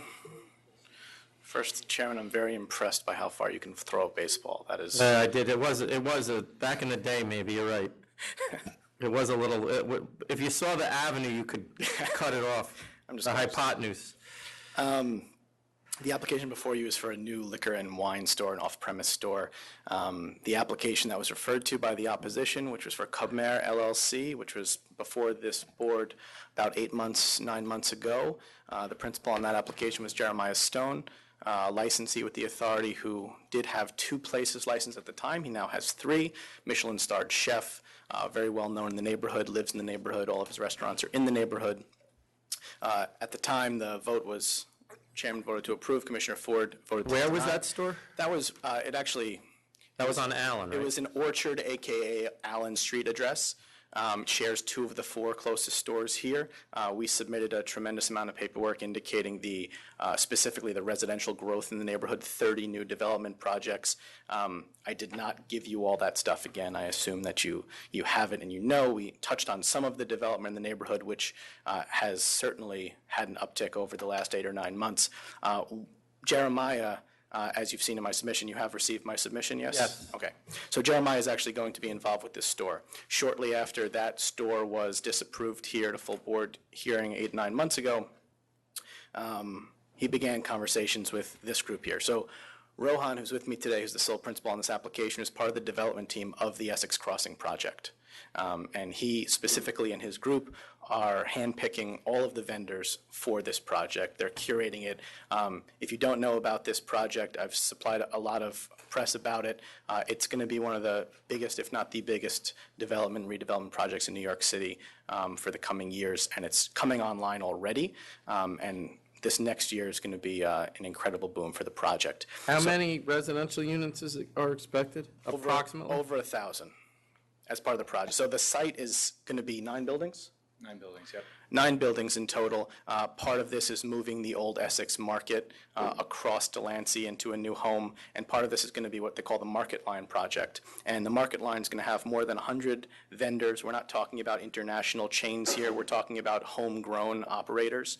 They feel strongly that there's a real New York entrepreneur presence here. It's 100,000 square feet of gross floor area. It's going to run 700 feet long from Essex Street to Clinton Street. 9,000 square feet of beautifully landscaped interior gardens, and 20 to 60-foot ceilings throughout. The idea here is to curate a very specific experience for patrons, a place where people can come. They can go to a meat vendor, a cheese vendor, a grocery store, a liquor and wine store. So this is all going to be under one roof, that part of it, or these retailers? 3 different sites, but they're connected with tunnels that go into the streets, so it's actually. So this liquor store is going to be within that establishment? Correct. So this liquor store specifically, you've heard Jeremiah's pitch previously about his focus on natural wines and how deep he gets into that specific niche. So the store itself, I'm not going to dwell too much on the inventory or the gross sales increasing of people nearby. I will dwell on the fact that this store is actually going to go hand in hand with an adjacent wine bar, which Jeremiah has already signed an agreement for. We've already notified community board for, and will be coming before, not this board. It'll hopefully be handled without a full board appearance being necessary for a beer and wine license. But he will be running. He will having nothing to do with me. No, we're good. So he will be curating and running and managing that wine bar, which will be an outpost of one of his other restaurants in the neighborhood, and he will play an integral role here in this store as well. As I've said in my submission, at the time that we filed this application, he wasn't involved yet, so he's not on the license, but we will add him, whether it be through So when you add him, he will either be added through an endorsement application as a co-licensee manager of the store, or it will actually be through a corporate change where he will be involved with the store that way. But I mean, you're going to still own whatever piece of this. Yeah, going forward, you're not just a placeholder. He's the developer. He's an integral part of this as well. He's like I said, he's handpicking the different vendors. I know, but I didn't want to think that he was getting the license and then handpicking Stone. Not that it matters. It just he's going to remain involved in the business. Right. Okay.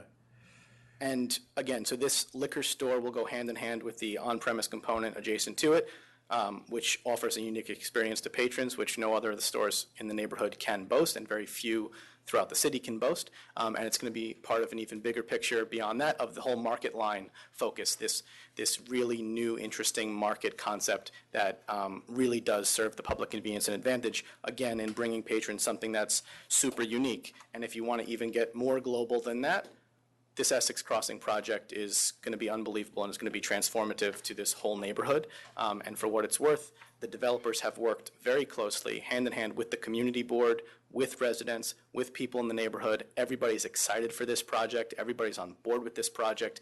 And it's something that, as you guys both know, when things come before this particular community board and the different block associations involved, not everything that we think is exciting they think is exciting too.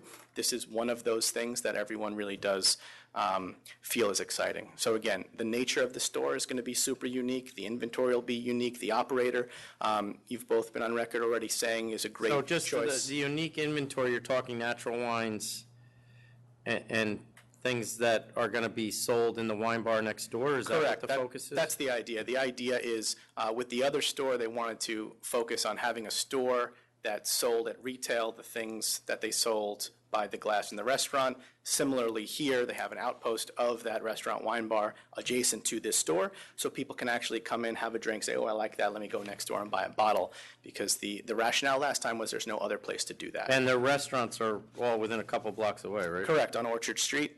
Since the last time we were here 9 months ago, they've actually opened another, which we were here 2 full board meetings ago to get that approval. What was that? That was at Una Pizza Napolitana. Oh, that's them too? That's them Oh, I also. didn't know that. So that's part of a bigger group, but Jeremiah is involved there as well.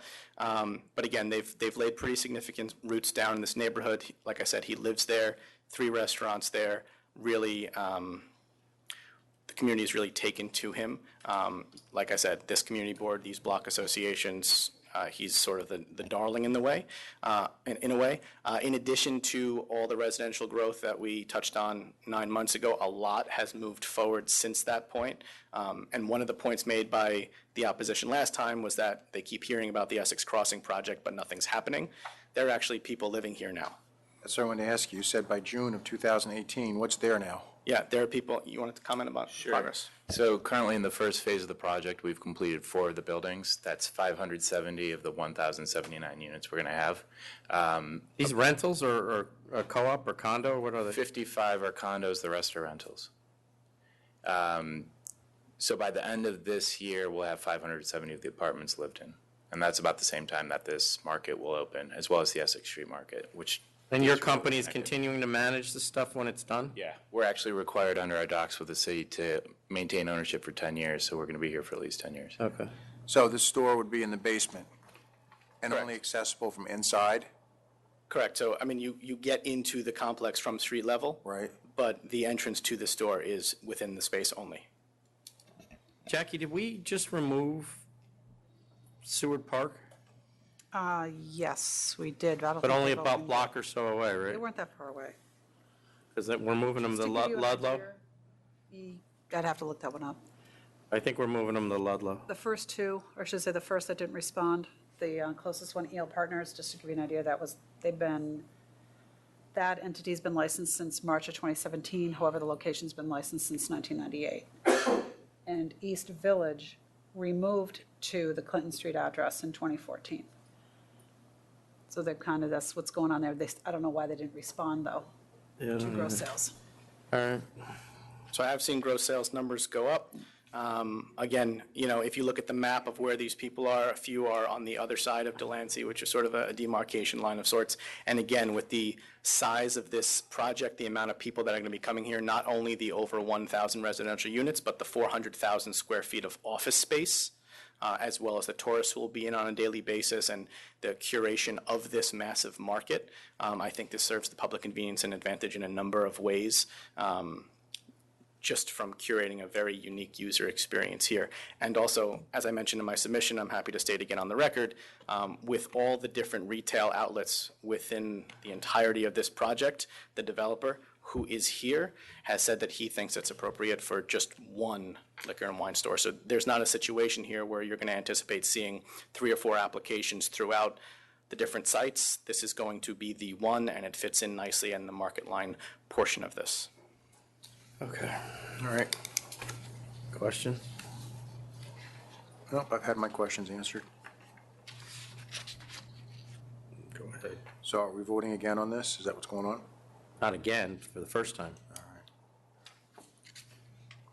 He was referring to another application that you denied, but it wasn't within the project, it was outside the project. It's a couple blocks away. Yeah. But they share two of the I same. mean, they were applying because of the project, but it had nothing to do with the project. Project itself, okay, all right.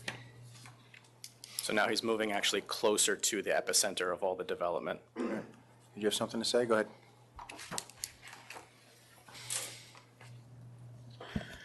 There's again one more store right next to me, which is like 0.1 mile away from my store, which is like organic store, and they have everything. They are biodynamic. They didn't get the letter too. That's why they're not here today. But if this store will come in, it's very hard to survive. You know, everything is going up, and everything is like 1 or 2 minutes away. And cities like people can walk 1 or 2 minutes away. If they come in, how are we going to survive? And this is the third time we are coming in 3 years. Well, I can't, I mean, people are allowed to apply. We can't stop them from applying. That's the right. So people bring that up all the time, and I get that this takes a large portion of your day to do this, but we can't tell somebody they're not allowed to apply for a liquor license. It's just not the way it goes. What store is yours again, sir? Salguero Corp. on 141, which is like 2 blocks to the north. Yes. Yeah. And if you see September Wine, which is like 0.1 mile away from me, which is like a minute away from me. Oh, she's here. Hi, I'm Shelley McClure. I'm the owner of September Wines. And again, you know, we were here just a few months ago, and nothing has really changed as far as the neighborhood. It is still, you know, low. My business is dwindling. It's flat.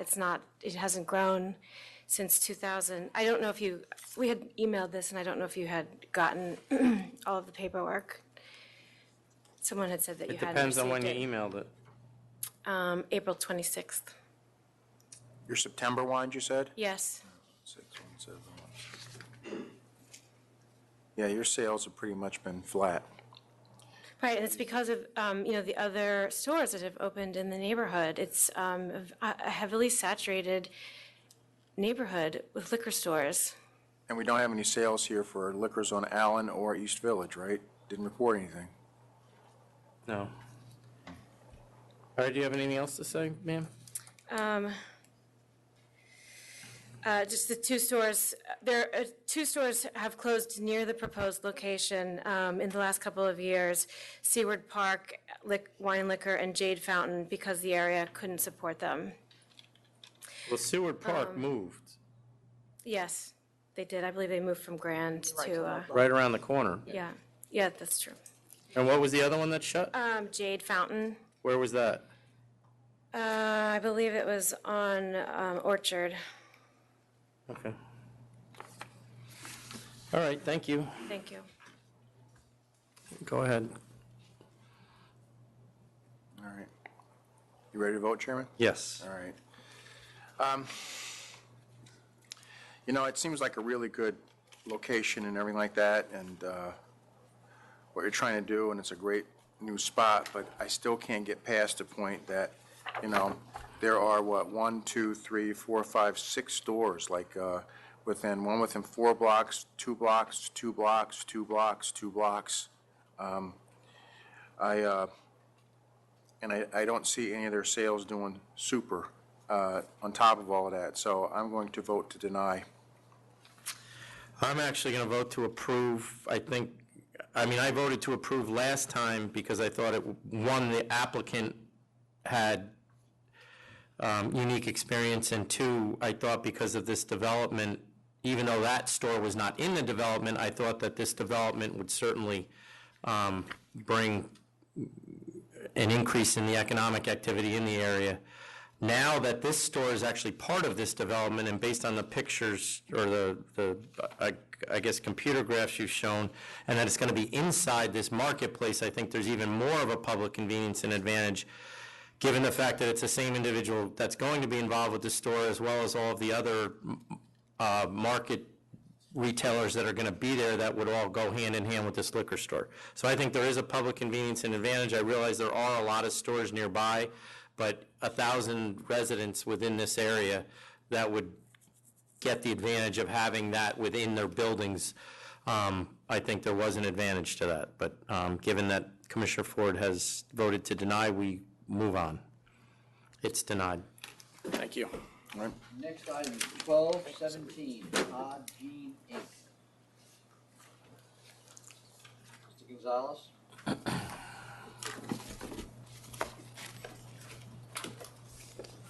Mr. Gonzalez? Oh, I'm sorry. Yeah.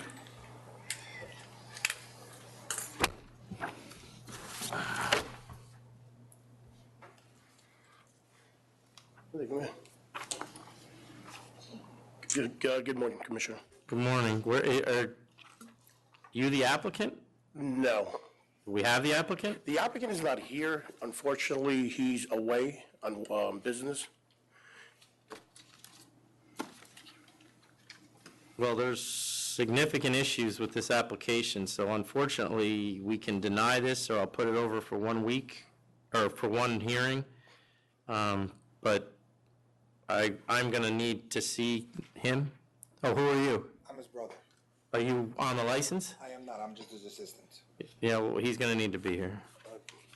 Because we have reports that they've been letting people bring alcohol into the establishment while it's running right now, even though they're not licensed. We tried getting in touch with the police department regarding those complaints, and basically they're not saying anything. They're not even giving me a letter. They say we don't give out letters. They spoke to other people, and the same thing. Right now, the biggest problem they have right now is the CO.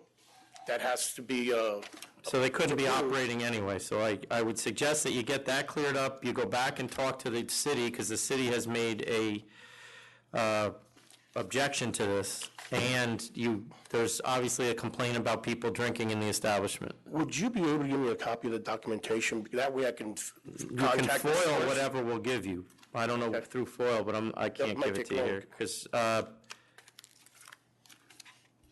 Make a request to the board info. email. whatever information we have, you guys were mailed. I don't have a copy of that, Commissioner. Well, then, who's BTMI Limited? The landlord. They got a copy. And then Gene Inc.? That's Yeah, well, correct. this is the city of Yonkers, so you must have all of this. Everything is, the heading and all of this, the address is Gene Inc. Okay. So he has all of it. He'll be back next week?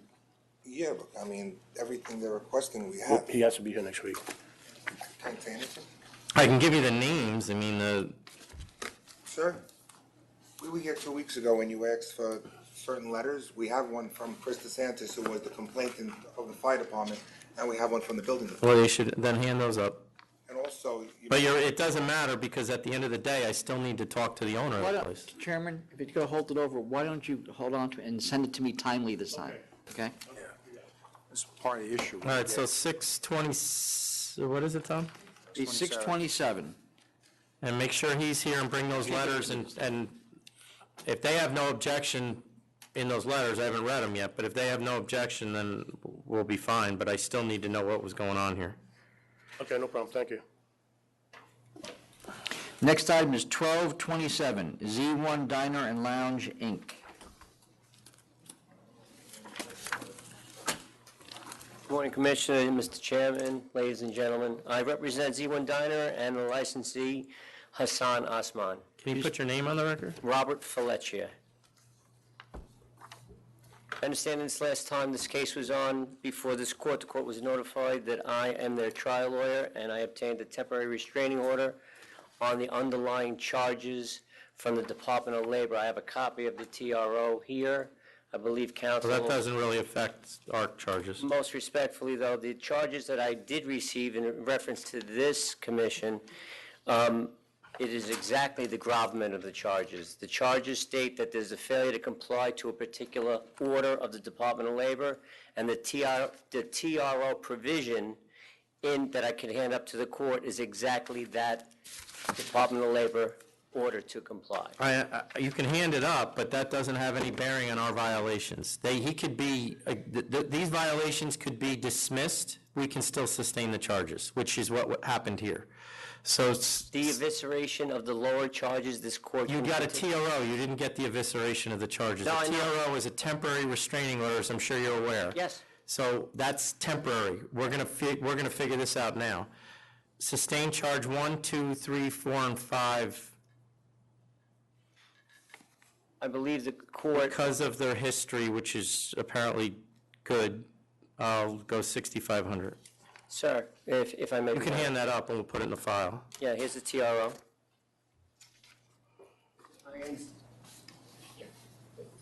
I understand last time this court was on, and I listened to the video, the court had been tracking the Supreme Court, and I have an email from the Supreme Court. I don't believe that's the case. I think you asked for an adjournment last time. Yes, and that's what I was asking here. Well, hold on a second. What? Mr. Visacki asked for an adjournment until today's date.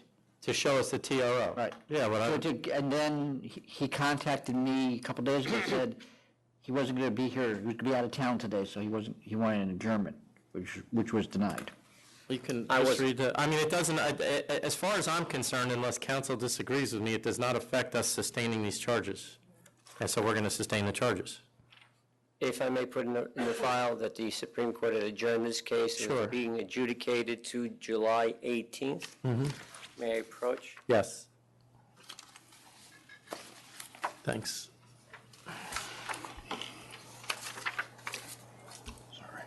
May I continue creating my further record, sir? Sure. I mean, I already established my fine. I'm waiting for Commissioner Yeah, Ford unless he disagrees. No, that's fine with me, too.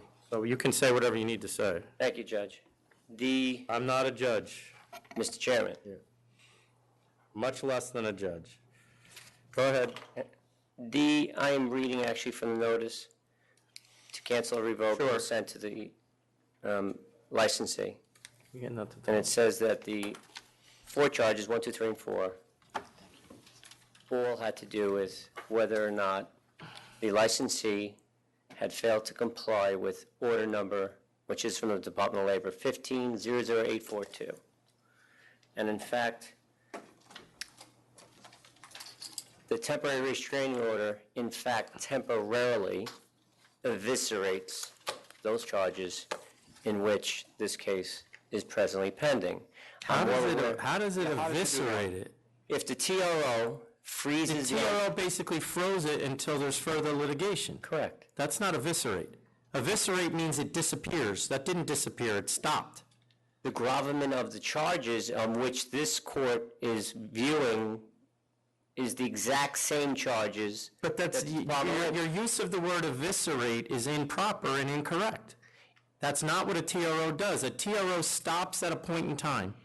Means the Department of Labor cannot go forward until the Supreme Court determines that there's legal justification to do so. Correct. Eviscerate means it disappears. That's not what happened here. I used the word temporarily. What I'm stating and arguing, sir, is the fact that if the underlying court, a Supreme Court justice, had issued a temporary restraining order on, in fact, the exact same charges and facts of this case, therefore, so I'm going to stop you here because Yes. this is now getting... I just happened to read into the record the order. I understand that, but what you also could have done, yes, sir, if you wanted to, was try to get a TRO for these charges, and you didn't. And in fact, so the fact that you got one against the Department of Labor is irrelevant to me until a court tells me it is relevant to me, and they haven't. So we're going to move on from there. Your record, I mean, I think we fully understand what your record is, and I understand what your argument is, so you certainly have the ability to get an Article 78 should those Department of Labor charges disappear, which they have not. I understand that. Okay. But wouldn't that be, sir, I just want to create my appellate record, if I may. The licensee has the federal state fundamental constitutional right to exhaust the trial, court, and the appellate remedies. That's in fact what they were doing. That's in fact what we And he just did here. That's what the trial or the hearing in front of the ALJ was. I am now continuing that process by imposing a fine. There is now more procedure you can go through to do the appeal. You don't need to make a record. We know what that procedure is. Well, but wouldn't the court agree, or this board agree, that that would be a waste of judicial resources and this court's resources if I were to win on the DOL's case, and I think this court would agree. It would be a waste of resources for me to continue to hold that case until that is done. The And we're case not is going to do adjourned it to that July. Yeah, and that doesn't mean it's going to be done in July. It could be done next July. I know how long these things can take. So, no, it's not I don't believe it would be a waste of resources for us to do what we did just now. I think it's actually a better use of resources. And in the next couple of weeks, he's going to get a letter that's going to demand that he pays the $6,500. And if he doesn't, then there's going to be further penalties. So, I'm aware of that. So I would suggest that if you are going to file an appeal of this, you do it quickly. Very well, thank you.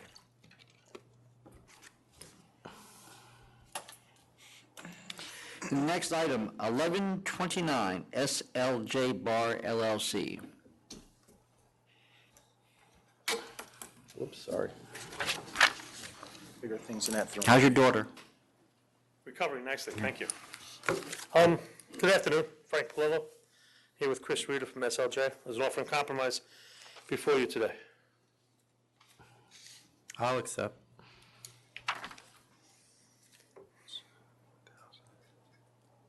I'll accept as well. Thank you. Thanks. Next item or items, 1245, 1246, TLS Christie LLC.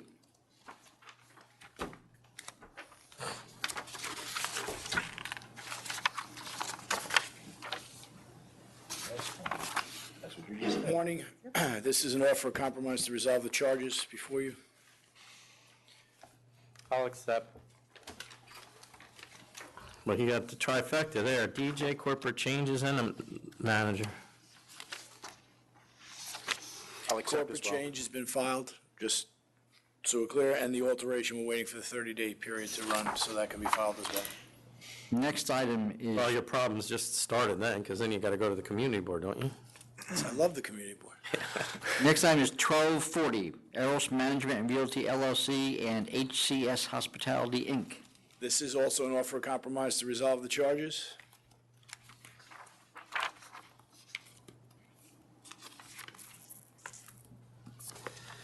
I'll accept.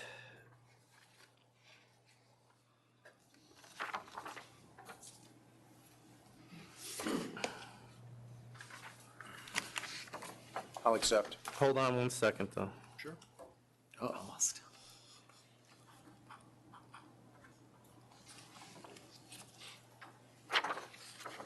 Can we just go up? Can I talk to council outside?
You all set, Jonathan? All right, we're back on the record.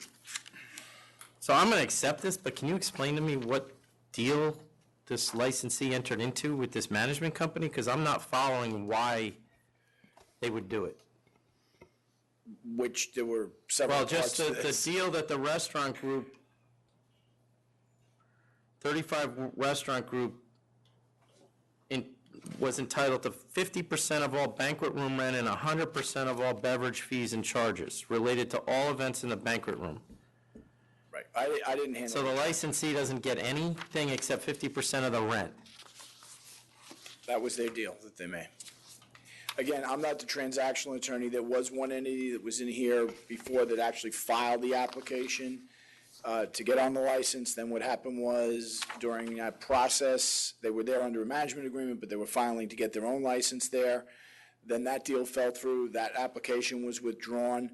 Then what happened was these charges were brought, and subsequently in those charges was the issue of availing, because there was apparently another principle that was not disclosed. How do we find out about this? If you can say. It was originally a trade name investigation that. Okay. Right. All right. I'll accept. I'll accept as well. I already did. I'll do it And again. for the record, we'll be filing the corporate change to add that one individual. Next item is 1237. Halo Restaurant and Lounge Corp. This is a licensing matter. I was just retained. The applicant went to a service. The service represented them in this application, but then told them at the last second, we don't do full board meetings. Say that again? They went to a service who did this application as quote-unquote expediting service. They were told at the last minute by the expediting service that they don't appear before the full board. These people reached So you're out. doing this pro bono? No.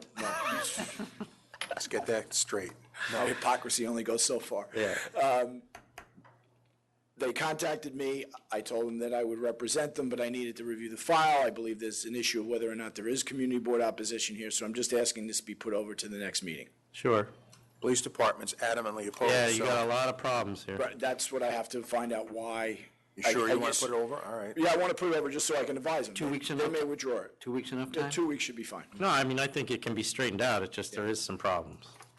And they want to operate 5 PM to 5 AM. That's a Actually, if let's put that over a month, because 4th of July is in the middle, and I just don't want that to. So what do you want, what's the date, Tom? 7/11. July 11th, yeah. Okay. Next item is 1239. Tilt Lounge Corp. This is the same company, represented this other group. They came to me as well, based upon a recommendation, because they don't go to community boards. So this full boards. company that doesn't go to the community boards is doesn't go to the full recommending, boards. is recommending you? No, hell no. No, they spoke to a licensee who's down the block in the one case, and then when, It doesn't matter. 7-Eleven again? yes, please. This is another problem. Yeah, this is another one that the police department's adamantly opposed to. Exactly, and I don't know what they did with the community board or anything else, so I'm trying to find out. There you But go. it's also, as Mr. Flynn points out, this particular representative, No, I'm familiar with them. they never show up. I know. Next item is 1235, KB Venture Group LLC. That's why I asked if he was getting referred by them. And also 1143 is also KB Venture Group LLC. Correct. 11 what, 33? 1143, 1235. 1235, if we could just deal with 1235, because I believe that's Yeah, the case. I'll, Hang on 1 second. 12:45. 35. I just met these folks last night. They showed up at a community board hearing I was doing a presentation to. That was a long way from their home.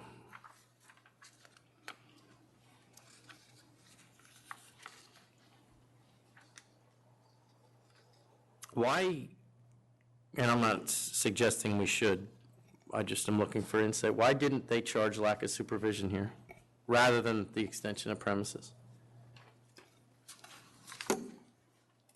It's basically a guy walked out with a bottle. I think that was just the way it was followed by the prosecutor. Okay. I mean, it would be enough, right? Yes. Okay. All right, I'll dismiss the extension of premises. All right. This is for 12:35. Yes. Yes. Yes. And then 1143.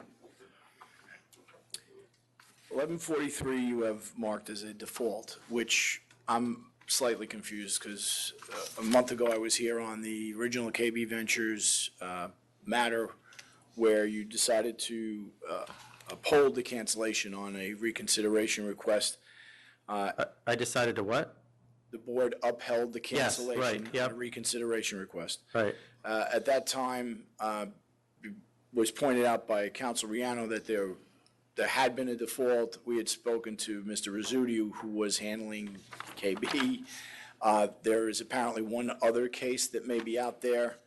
Mr. Rizzuti had asked me about a universal settlement, and I told him because there's a civil action pending against the city, which involves all of these charges, that I could not take a cancellation, and that unfortunately I was forced to try these cases out based upon that other litigation. I asked if he had just given me a future hearing date. I'm told that civil litigation case may be coming to a quick resolution. And if that is over, then I may be able to accept an offer, but I could not at this point in time, so I asked for a hearing. And now I find it here on default. I would just ask that you reopen that case. But when did I cancel it? You canceled the license. On 4/24. Right, like I said. But that conversation was still a full month after the default. The default was on 3/28. I was not aware of a default at all. I came in on that case. Mr. Katsouris was his attorney beforehand. I don't know if they. I mean, what occurred here, based on what I have, is that he failed to respond to the charges, that this was delivered to an individual at the location and on March 8th, and that a response was due to us by 3/28. So I realize those discussions went on 4/20, not 4/24, 4/18, but he's already been defaulted at that point. But he wasn't, though. Why? Well, it wasn't sent up to counsel's office until May.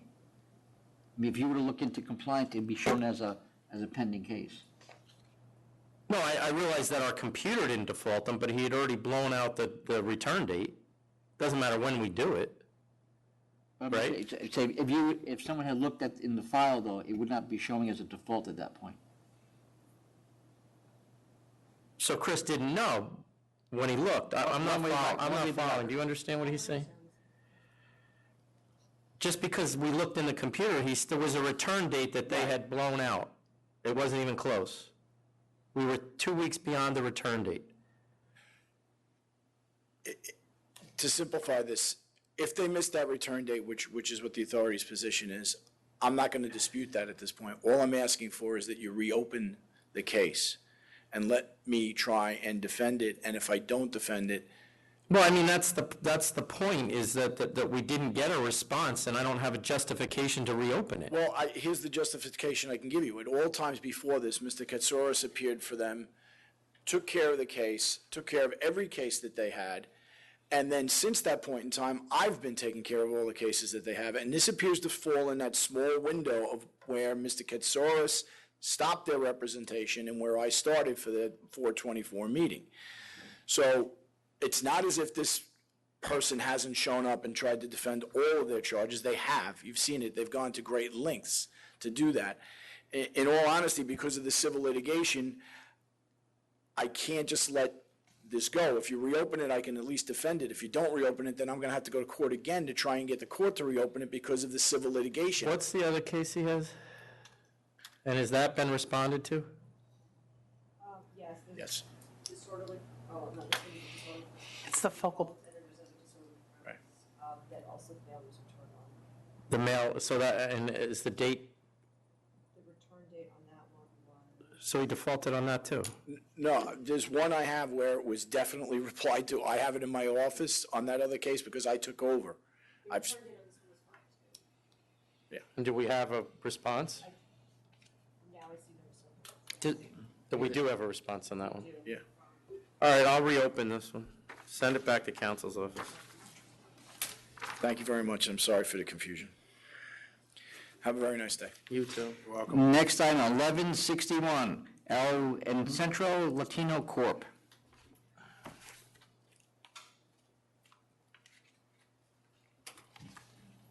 Good afternoon, everyone. This case went into default. What happened was the attorney showed up for the hearing. Unfortunately, showed up an hour late. The licensee was there and the witnesses were there. When he got there around 1 o'clock, supposedly, the attorney for the authority advised him that the hearing was conducted and it's in default. So I'm asking for the board if they can send it back to council, if possible.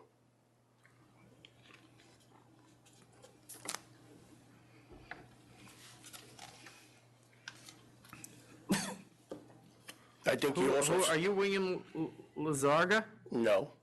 He's the attorney that came in late, and he forwarded a letter to the council's office that same day as well.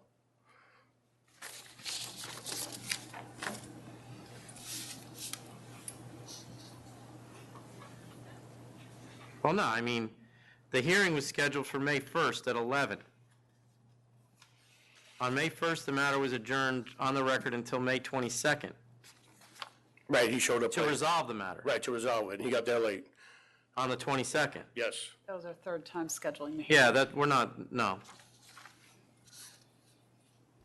12:30, he never called or appeared. The hearing proceeded as scheduled. It also says, 12:45, he still wasn't there.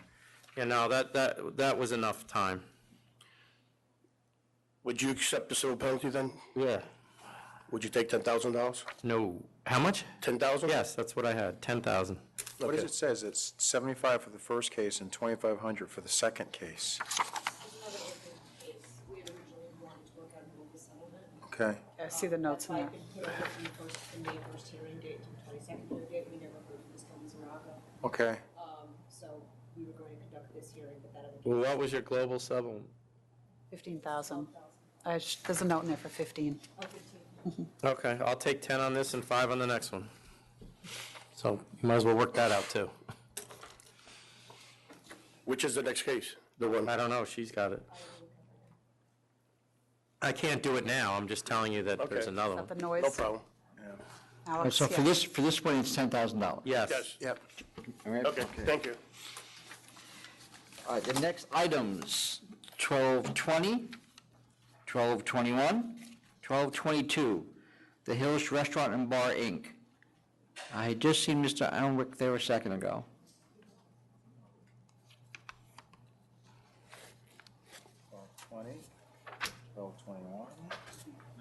No, that's not Mr. Alnwick. Is Tim out there? Who are we looking for? Mr. Alnwick.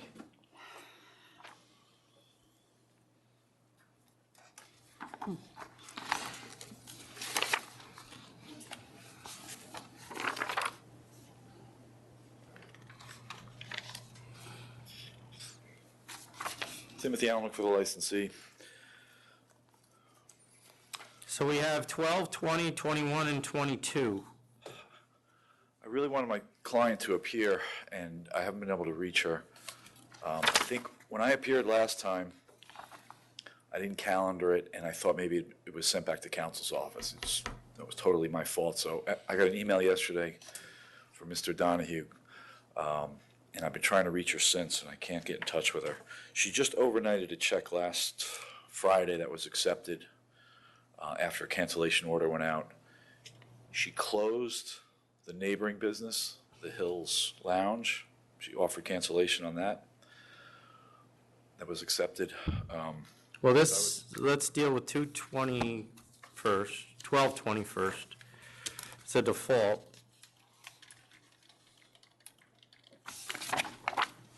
The notice of pleading was delivered. So that one stays. 1221, notice of pleading was delivered, that one stays. And 1222, the notice of pleading was delivered, so that one stays. All right. I mean, really, I don't know what she's thinking here. Well, she's giving all these other cases to me. I don't know why she would ignore these. I don't either. So, but she's heading down a road that she's gonna not need to pay attention to any of it anymore. I'll give you 13 for all of them. This is sale to minor. I'm treating the sale to minor as one sale because they happened at the same time. That's 6,000. 1221 is 4,000, and 1222 is 3,000, and that's it. Do we have anything open on this? I think there is. I think she just answered a pleading. I mean, we're spending an enormous amount of resources on this woman. Could I ask you, is the sale to minor and undercover? I don't even know. Yes, on Two, yes, police officers. And they sent two undercovers in. So there's a one open with a return date of June 20th. Right. She told me about that. And what is So, that? What is that? could we include that? What is that? No, There's 3 charges. we didn't even we don't even have a return date on that, would take too long. You just want to make sure you respond to that. Oh, we'll take 13 on this, and she's in jeopardy on the other one. I don't even know what the charges are, but it's not pretty. What is it, occupancy? So 2 of these are occupancy now? 2 of these are like identical, occupancy and, All right, so All right. 13,000. Commissioner? thank you. Yeah, 13 is fine, yeah. All right. Next items, 1133, 1134, Lucky 7 Restaurant and Bar, LLC. I'll accept. Wait. Please, at least let him come up. Wow. How do you get this deal where you don't have to come to the full board? Because it's a half-baked offer. How do you get this deal where you don't have to come to the full Your board? lunches cost more than this. It's a small offer, but it's crappy charges. Off the I'll record. accept. Off the record. I'll accept Too late as for well. off the record. I know. Commissioner, you're good with that? Yes. Okay. Next item, 1132, Pamda Enterprises, Inc. Honda.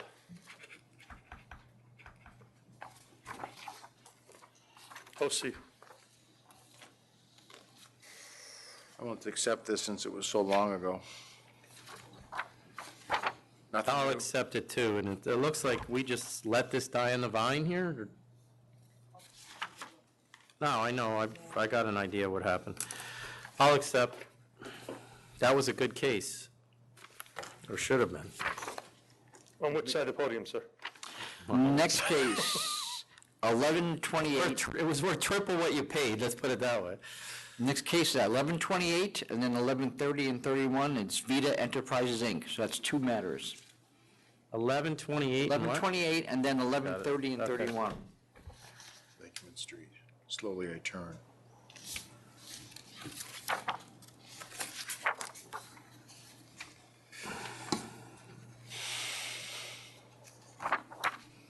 Why the 2,500 on the sale?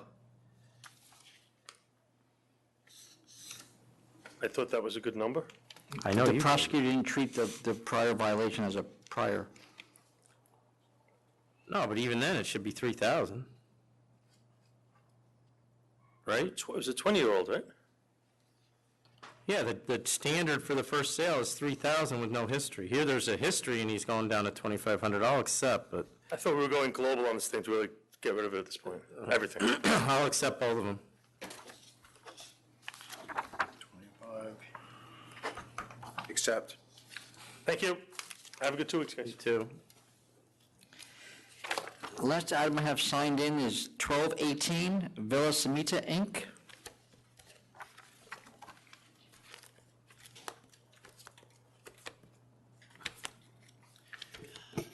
Joseph Levy here on behalf of Villa Semita. It's disciplinary. It was actually defaulted at a hearing, but the issue that I have, and I'm trying to wrap my head around it. We were here before the members a while ago, over a year ago. We paid a fine and we agreed to notify the community board and file for alterations for a premise. I did go to the community board, which did not approve us. Filed an alteration with the state liquor authority, had some back and forth with getting the items that licensing board had requested, and then just assumed that we were being forwarded to the full board for consideration because the community board said no. Then we received these charges, which indicated that maybe we never filed the alteration, but I've discovered So that. the alteration was filed Correct. The alteration was on before February 17th? The alteration was It was filed. denied. It appears the alteration was disapproved, which either we somehow didn't get or we missed somehow. And I was just sort of waiting for a full board date, so I didn't really sound the alarm. And then we got these disciplinary violations. So I was trying to figure out how to reconcile this because the violations, the whole scope of the disciplinary relate to exactly the alteration that we filed to correct. Yeah, but then then the unauthorized alterations, they didn't, even after they got the inspection in February, they didn't do anything because we charged them again with it in May. No, my point is that we filed the alteration. It got disapproved. We didn't know. We thought we were waiting for a full board So in date. between February and May, you Correct. got disapproved and didn't know. Correct. We didn't know. So we actually. When was it disapproved, Jackie? It was disapproved. It was in May, I'm sorry. The date- I'm just having to look at it. Yeah, May 16th, 2017. All right, so I'm going to dismiss 4. And I'm. Disapproved for failure to comply. Yeah, but. And from what I understood through a FOIL request later, it was a clearer copy of a diagram. Diagram. It's all of, yeah. So it was. I mean, we're not talking about anything funny. So here. I'll It's just- fail, I'm going to dismiss 4 and 5. I mean, the 4 days was a little extensive on our part. A little quick on our part to go hammer them. I don't even know that they got the letter. What was the letter, date of the letter? It's dated the 17th. Sustain 1, 2, and 3, dismiss 4 and 5. So again, my client actually tried to do the right thing here, and we did it Yeah, fairly but quickly. 70, I'm going to go 7,500.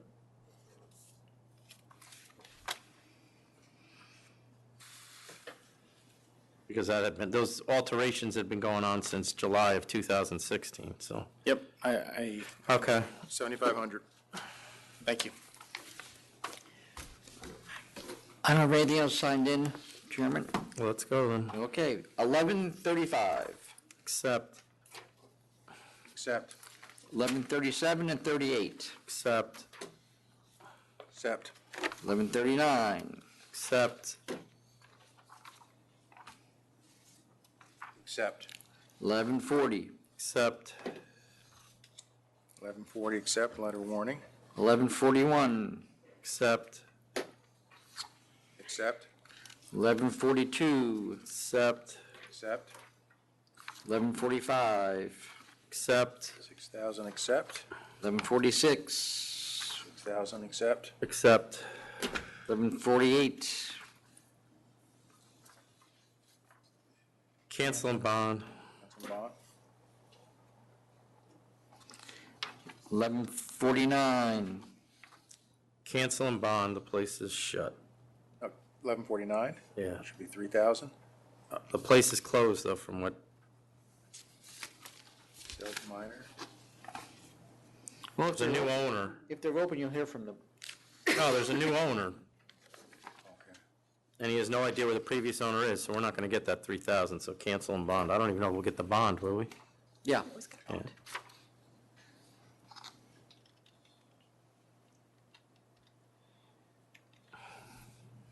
We're waiting on you. Yeah. Oh, Okay. Sorry. 11:50, 3,000. 3,500. Oh, wait, you might be right, hold on. Yeah, no, you're right, 3,000.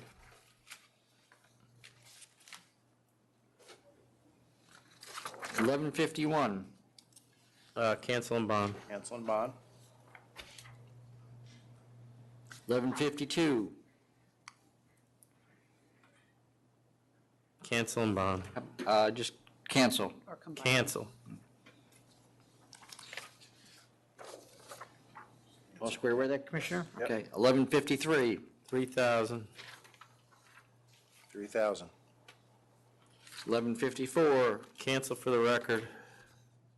Cancel for the record. 11:55. Cancel for the record. Cancel for the record. 11:56. Cancel for the record. Cancel for the record. 11:57, 58. Accept. Cancel and bond, accept. 11:59. I'll accept because these are two sales at exactly the same time, so they should be treated as one. 2,500, accept. 11:60. Accept. 3,000, 1160. Should that be 3,000? No, they had a previous. The untaxed cigarettes? Yeah, That's a bad charge. 6,000. 1162, Accept. 6,000, accept. 1163, I'm going to counter cancel and bond. This is the second time in a year and a half. Cancel and bond. 1164, 3,000. Yep, 3,000. 1165, Revoke and bond with a 2-year prescription. Revoke, bond, 2-year. 1168, 500, is that? Standard. Yeah, 500. 500. 1171, Accept.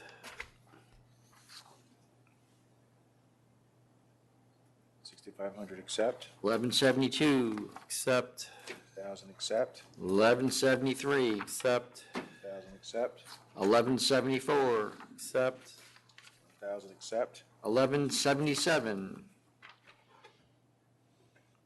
10,000, accept. Recommended by council.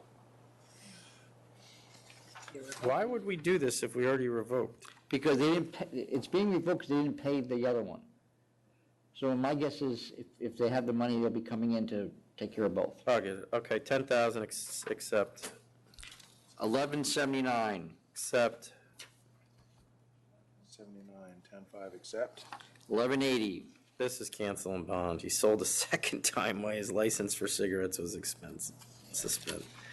Yeah, that's cancel and bond. I'm sure that's going to come back. 1181, Withdraw charge 2, accept. 1,500, accept. 1186, Cancel, no bond, right? Just cancel for the record, yeah. that's correct, it should be no bond claim, yep. 1187, 88, Accept. Accept. 1189, Accept. 6,000, accept. 1191, Cancel and bond. Cancel and bond. 1192, Accept. 1,500, accept. 1193, Accept. 1,000, accept. 1194, 95, 97. Cancel for the record. Do you want the new app to the full board?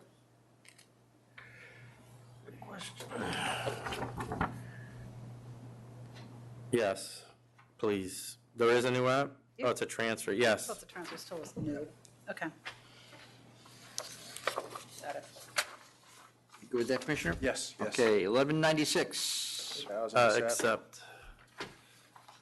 1199, Revoke for the record. Revoke for the record. 1201, I'll accept, but close at 2 means everybody out at 2. That's one of the conditions, right? Hard close at 2 a.m. Yes. And no third-party promotion means no use of promoters at all. No promoters. Yep, 12,000, no promoters.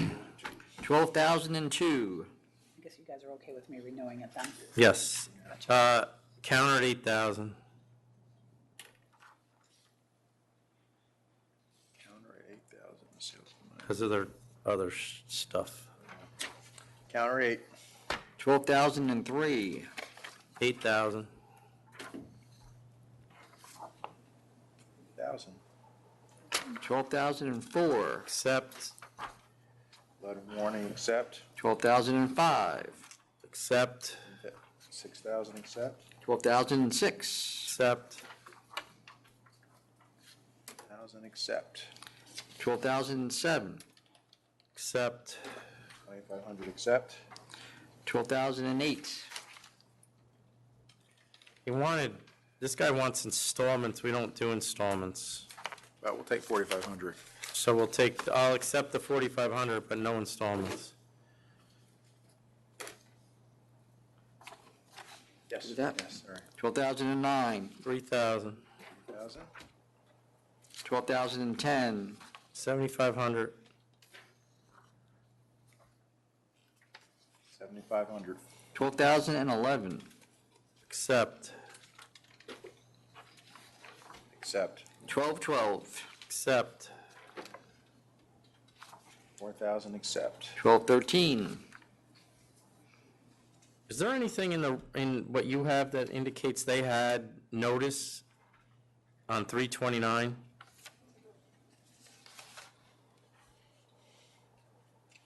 But I mean, there was they would no, have been there. well, that's what I'm wondering. I mean, the Oh, they were there, tax I'm people sorry, were yeah, there. oh, that's cancel and bond then. You're right, they were. That's a counter cancel and bond. 12, 13? Yeah, they got suspended cigarettes on 329, then literally a half a month later, they sold them again. Yeah, yep, you're All done. right, 1214.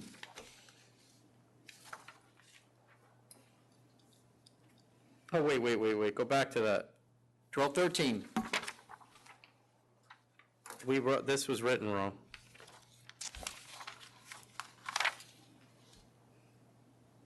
Oh, no, I'm sorry, that's my fault, I'm misreading it. So she did, paragraph 1 is what I should have been reading. All right, yeah, that is counter, cancel, and bond. Cancel and bond, 1214. I'll accept. 7,500 accept, 1215. Accept.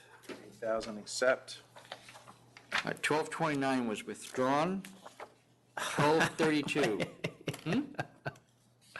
The minute we started asking for bank records, they No, withdrew these are it? the people who were down in New Jersey, and he said that they were too busy with their. Yeah, but their this other is the one, business. didn't Jackie bring up the fact that we had financing issues, that we had questions about financing? This was the, yeah, the When I saw Patels, the, yeah. when I saw the rep up in Albany, he said that they decided that, given their business in New Jersey, it was too hard for them to take the time to come here. Yeah, of course it was. And be grilled by you. 1232. He probably was related, that's the problem. I'll accept. 6,000 accept, 1233. Revoke and bond, 2-year prescription. vote bond, 2 years. This down. is all 6 months after they opened. 1234. Sustain 1, dismiss 2, $250. Is that too high? Can I, what's the top you can do on a failure to display the license? $10,000. Oh, okay, 250. 250. What's the one that's low, the pregnancy? Warning signs. How much, they're 100 each? 12, oh, so you okay with that, Yes, Commissioner? yep. 1236. 4,000. 4,000. 1238. 1,000. 1238. How much, what'd you say, 1,000? Yeah. Yeah. They gotta restore. Is that high? Failure to restore It's, bond. it's usually, I think, 500 if they restore the bond. No, it's canceled if they don't restore the But bond. if they do restore the bond, I think we've been getting 500. I'll take 1,000 this time. 1242. Let's stay at 1,000, Sustain 1, 2,500. 2,500. 1243. Has bond been restored? So grant reconsideration, $1,000. $1,000. bucks. 1244. Grant reconsideration only to accept the 5,000, which I'm assuming we got. Right? It says. Oh, I got it. Yeah, we did get it. Okay, that's it. I don't have any other items. Do you have anything else, Chairman? No, we're done. Yeah, we're done. Thank you.